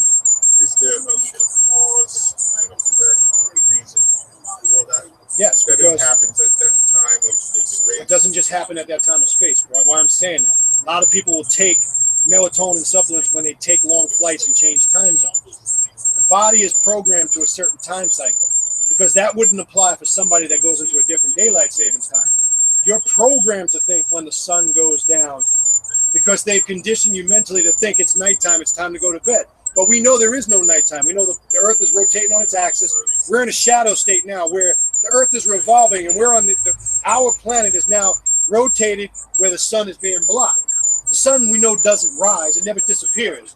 It's just the Earth rotates on its axis, creating the illusion of the sun rising and setting. But if I change time zones and I go to Pacific Standard Time, or I travel across seas to New Zealand, my sleep cycle or rhythm is out of whack. So it's not daylight. It might be nighttime here, but my body's automatically going to rest. The sun is up, it's daytime. The body's cycles are out of whack. So what melatonin, it induces the serotonin levels in the body to adjust the sleep pattern and the rhythm and the cycle. So it doesn't, there's a difference in that. So, okay. Last question, and then we're going to go. Yes. I came upon some knowledge from a scientist. He's a very shunned scientist. Okay. And he said that if you leave Earth and you... Can we know who he is, just so we know who we're talking about? I don't remember his name. You don't remember his name? Okay. If you leave Earth and you're in outer space, you cannot see the sun until you're on a stable ground. That's correct. How is that? So is the sun an illusion? Here's the whole thing. The sun is actually complete darkness. You ever hear of the black sun? Watch what I'm about to tell you. Everything is engulfed in supreme balancement, not darkness. There's a difference. Black represents supreme balancement. It's not a color. It's a state of existence. Let's not confuse the two. All right, let's look at it this way. If you got into a spaceship, space shuttle, whatever, as you left the Earth's atmosphere and you got into what they call outer space, and you're in outer space and you look at our planet Earth, what is surrounding the planet Earth? Darkness. It's engulfed in darkness. When you see our sun, because we know there's many suns, when you're in outer space viewing our sun, what's engulfing the sun? You see the planet Earth. Depending on your point of travel, now remember, I'm getting Masonic again if you're paying attention. You have to, after you go through the blue house, I'll correlate it to Masonic. After you get out of the blue house, you go through the Scottish and York Rite, then you have to cross the desert. And you have to keep pace with the sun. And if the sun gets ahead of you, you don't make or you don't complete that journey. You have to keep pace with the sun. Watch. Now in the lodge, they keep the G, what they call, which symbolizes many things in the lodge, God, geometry, whatever, many different aspects. They had to say the all-seeing eye of God. Some say Heru or Horus, right? Some may say Osir or Osiris, depending on what mystery you're coming from. The worshipful master sits in the east with the all-seeing eye of Ra or God or Osiris above him. He is a representation of the master in the east, right? And when you travel the circumference around, you travel around the lodge from east to west, back to the east. You go to all the stations. You go to the junior warden in the south, senior warden in the west. The north is darkness. There's no intellect or consciousness in the north. It represents darkness. Northeast corner of the lodge. After you complete your ritual, that's where you stand. There's science behind that. And then you're presented to the east. All right? Why am I telling you all this? In ancient Egypt, the four corners of the lodge represented the four sons of Heru, what they call the Canoptic jars or the four gospels. Correct. They represented the four sons of Heru because that all-seeing eye, Heru, or God, and then the four corners represented his son. When you're in outer space now, the sun, if I'm traveling this way and I see the sun, I see the planet Earth, I'm still engulfed by darkness. No matter how high I travel, I go back into a state of nothingness. Watch. Here's a play on words. In order to create something, you have to have nothing. Because nothingness or nothing is a state of existence. You can't have something until you have nothing. So what we term as darkness or blackness is not really evil. Because the Bible confirms it. Because it says in the Bible, before God said, let there be light, that's confirmation that what? God existed in Darkness. So why does everybody think darkness is bad? Darkness represented a state of supreme balance. So in that sense, yes, you're always in a state of nothingness until you're, like you said, you're firm on the earth and ground. Then and only then can you see the reflection of our sun, because it's just a star. It's the star that's closest to our planet. So when you get in outer space, you see millions of suns, millions of galaxies that were formed out of collapsing stars. Because what are galaxies? And black holes and time warps. Right? What is a black hole? It's a space-time continuum. It's a vortex or a porthole to another dimension or existence. And these beings have the ability to open these portholes and come in and out at will. Gateways, they made movies on it. Stargate. They showed you how they were able to open the stargates and enter and come and go at will. We have that ability, but we can't astrally travel anymore because we forgot. Because now we want to go to the church and masjid and worship spook God. We want to worship Yahweh. And we want to worship all Allah and all these pagan deities that disconnect us from our ancestors beyond the stars. When we're talking about beings that come from the other side of the gate. Because remember, I don't want to get into this. There's clones of you that exist right now. You're not original.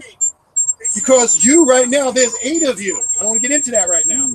When you automatically feel your elbow hurt, you're like, damn, where'd that pain come from out of the blue? You're feeling what one of your clones are feeling. That's what you're feeling. They teach that in Haitian voodoo. That's a fact. They teach it in a lot of our cultures. When you're walking, all of a sudden, you're like, oh my God, where'd that sharp pain in my knee come from?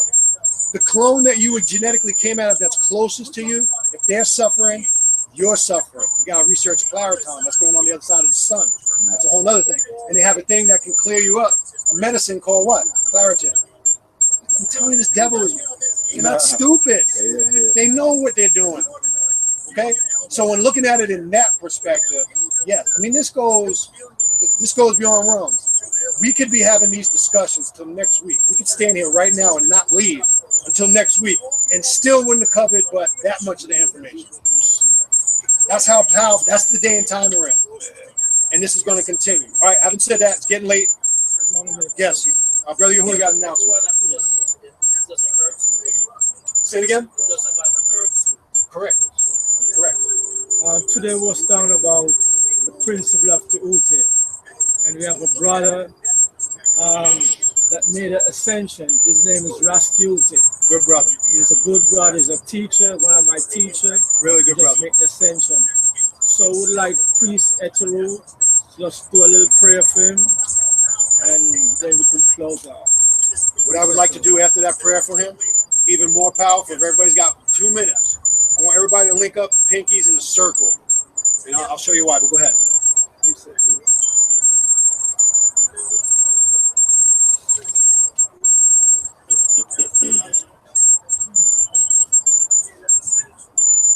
You guys want to face the back, the brother right back there, right? No, it's the sister. The sister. Priestess. And sitting at the chair. Yes. Everybody face the back, please. The sister sitting at the table.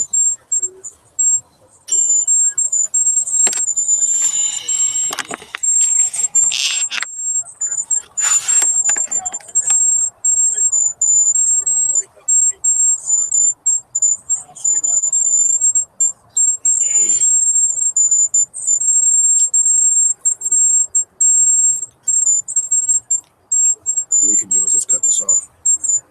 Yeah. That should be good. Where's the match?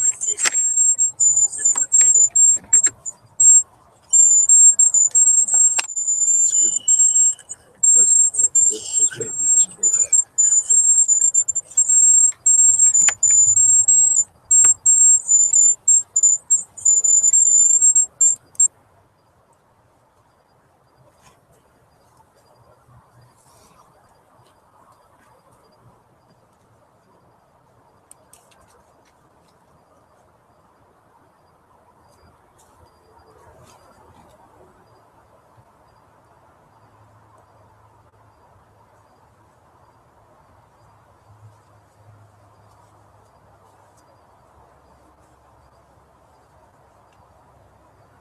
I just want to say, because that this is people who don't know trust him, this is his queen. For today,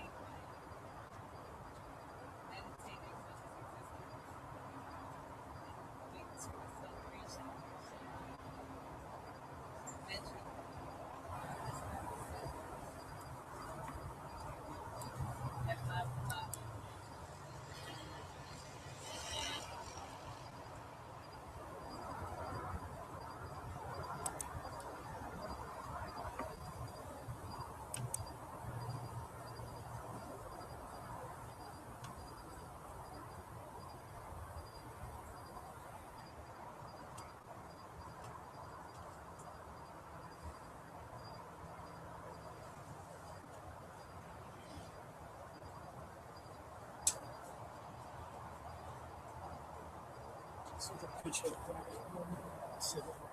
Yeah.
Yeah.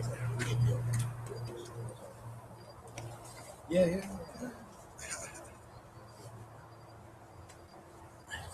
I want to ask you just something about the altar.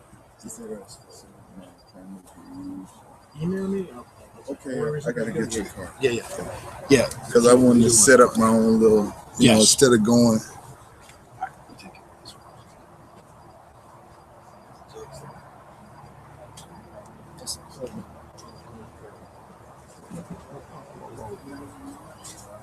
Say again? Let's approve one. Yes. Post it always. I do a lot of. Oh no, I don't have the extra stuff. Like I do a lot of sharing of information, like some of the sisters share stuff like that. You know. Every now and then, I don't try to get caught up in all bullshit. I always 17 shit. I follow a lot of this stuff too. Actually. You know who he is? Yes.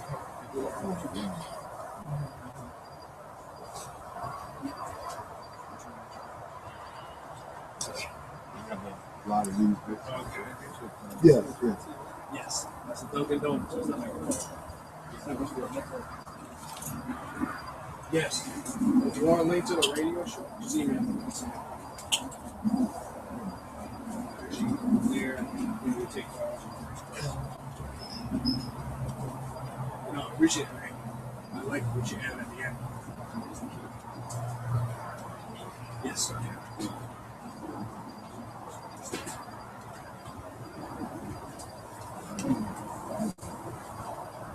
I will be emailing you. Definitely. All right. And I'll see you. All right, we'll do.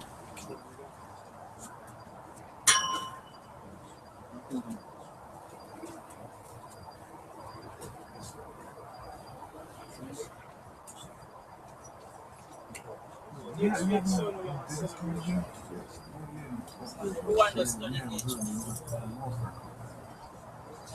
is all the Looking all over the place. Yeah, you good, man? Maccabees. I'm not on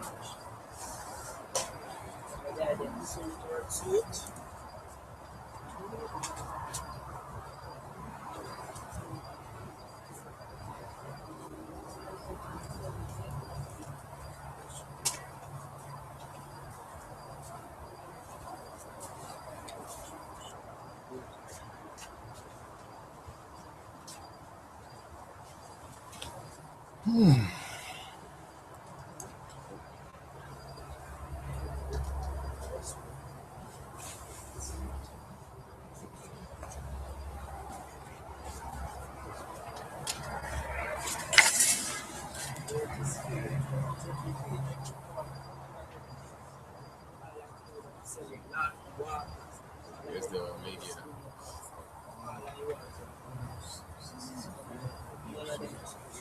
You can just use your finger. Just. We have some strict days I'm for you free.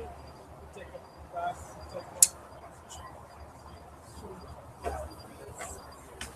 You'll get an email. We might get it to you on a big file, but the email you receive. Okay. Then you go with it.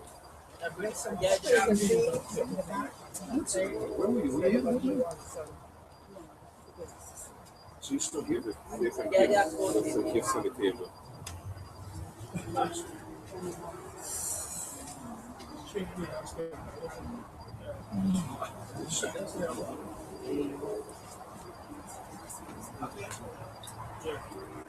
Everybody here.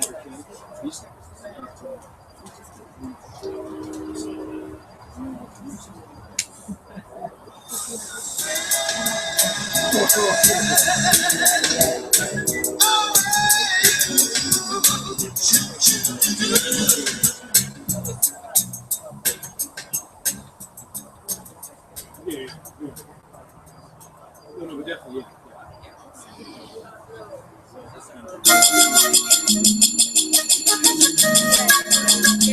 No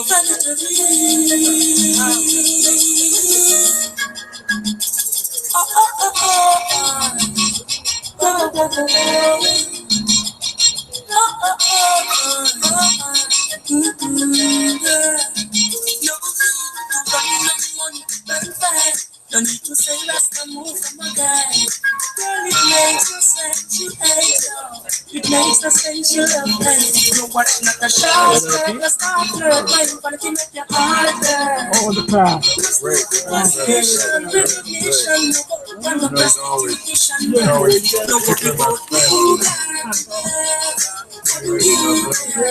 I struck him and you know what you girl. No need to ask, who care? Know what your friend them need.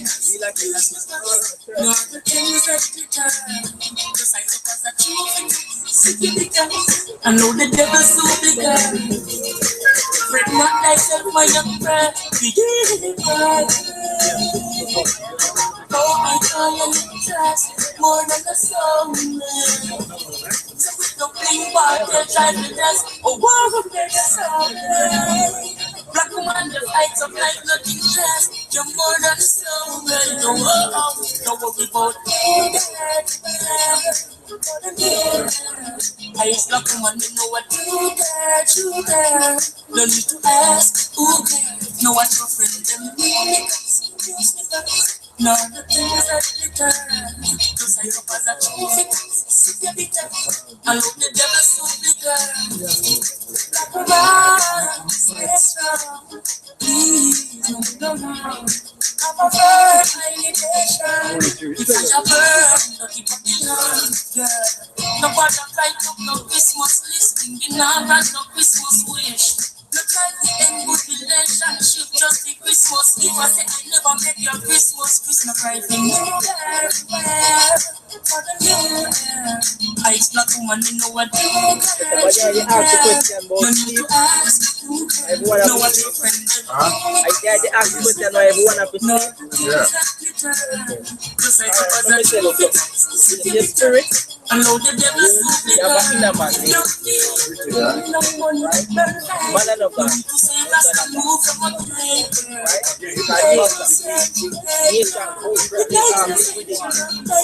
goes within. Right?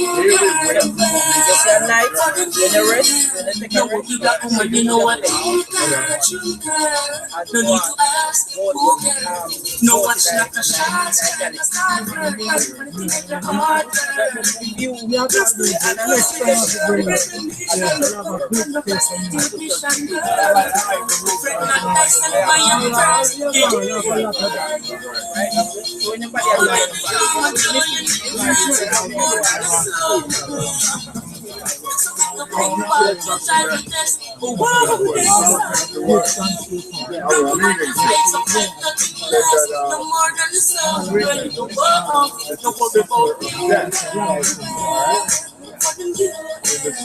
It's not the one you know what you can. You need to ask.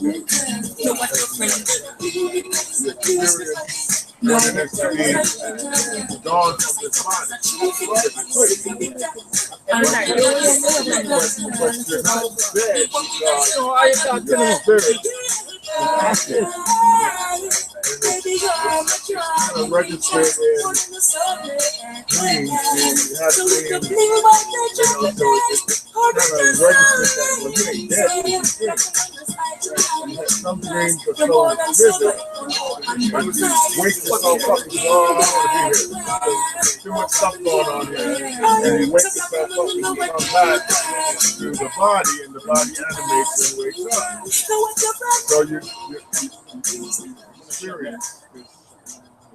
Let me ask you a question. Did you hear that? Feedback back? Is it making that noise for a while? Yeah. The dog, the cat, the cow, the lion, the Smoke up the good sense. Makes you feel like smoke up the good sentiment and the smoke.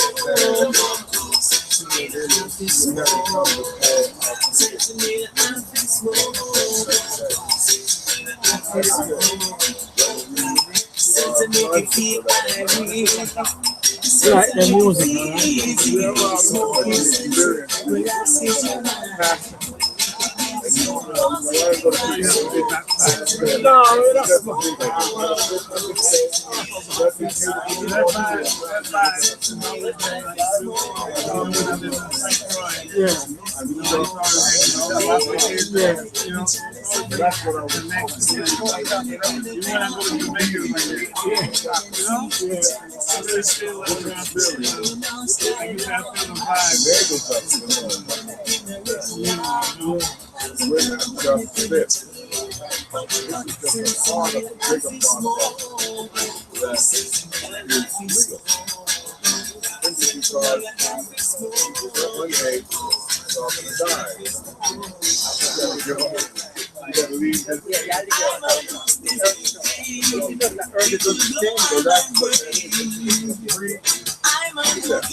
Cause in your mind it's a slaughter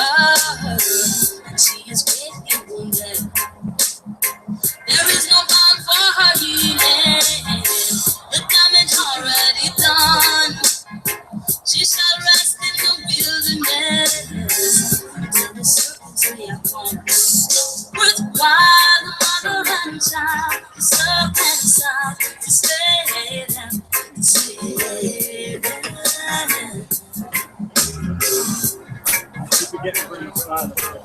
With father, mother, and child, serve and sound, slay them, slay them.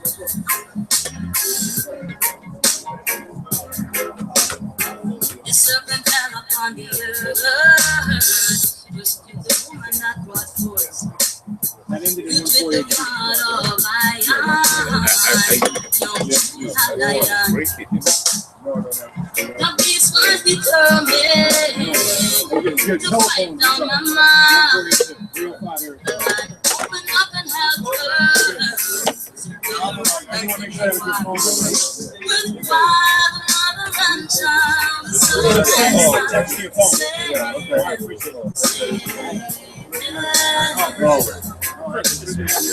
Put your foot on it.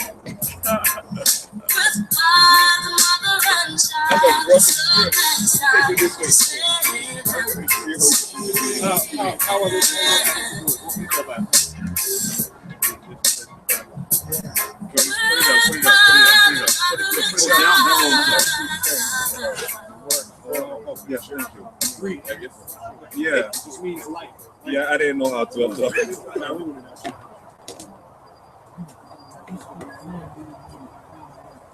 Yeah. Pagan like that. Let your right now. Where you putting these? Where you putting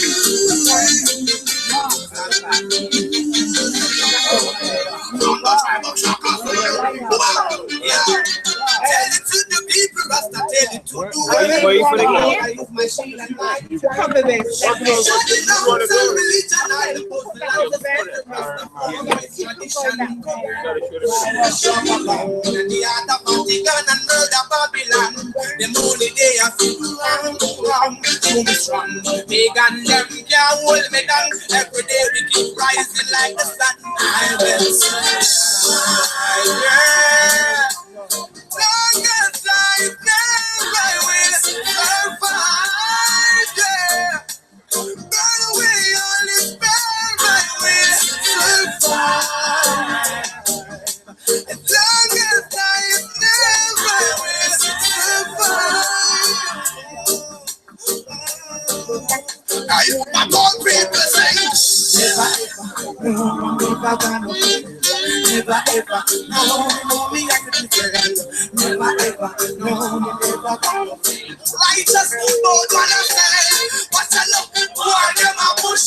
I must be charged push. I'm a push. Yes, I love me like that. I'm saying, why them a declare? One town you bear. I'm a got this up there. Done them in a little like this square. Moon them like down in a Iraq. They're innocent people. The policeman a shot in the air. The government run back on with this lock. Them still can't trap me in the trap. I will survive. As long as I am never will survive. Run away all this time, I will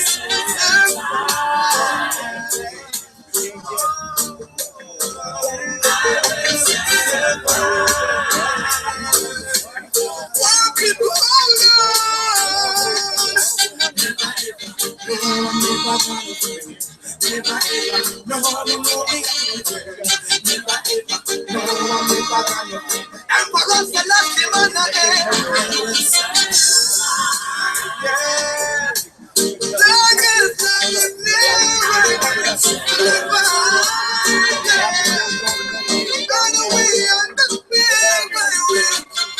to the people and I tell it to the world. Cause the phone is machine and mighty. Shut it down, all religion, all the postal and suspended. Cause the phone is tradition and book. The art of Vatican and murder Babylon. The money they have to run. Show me strong, pagan, you can't hold me down. Every day they keep rising like the sun. As long as I am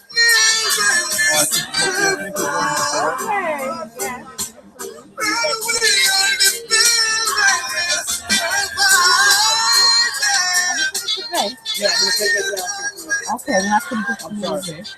No, it's all right. Just Yeah, so yeah, anybody yeah. can It's read. good. No, it's good. Man. Know you're an angel, but you will forever dwell. We were meant to be, you know. That's what true love is about. Beautiful lady, I love you so much, you know. I'm wanting you.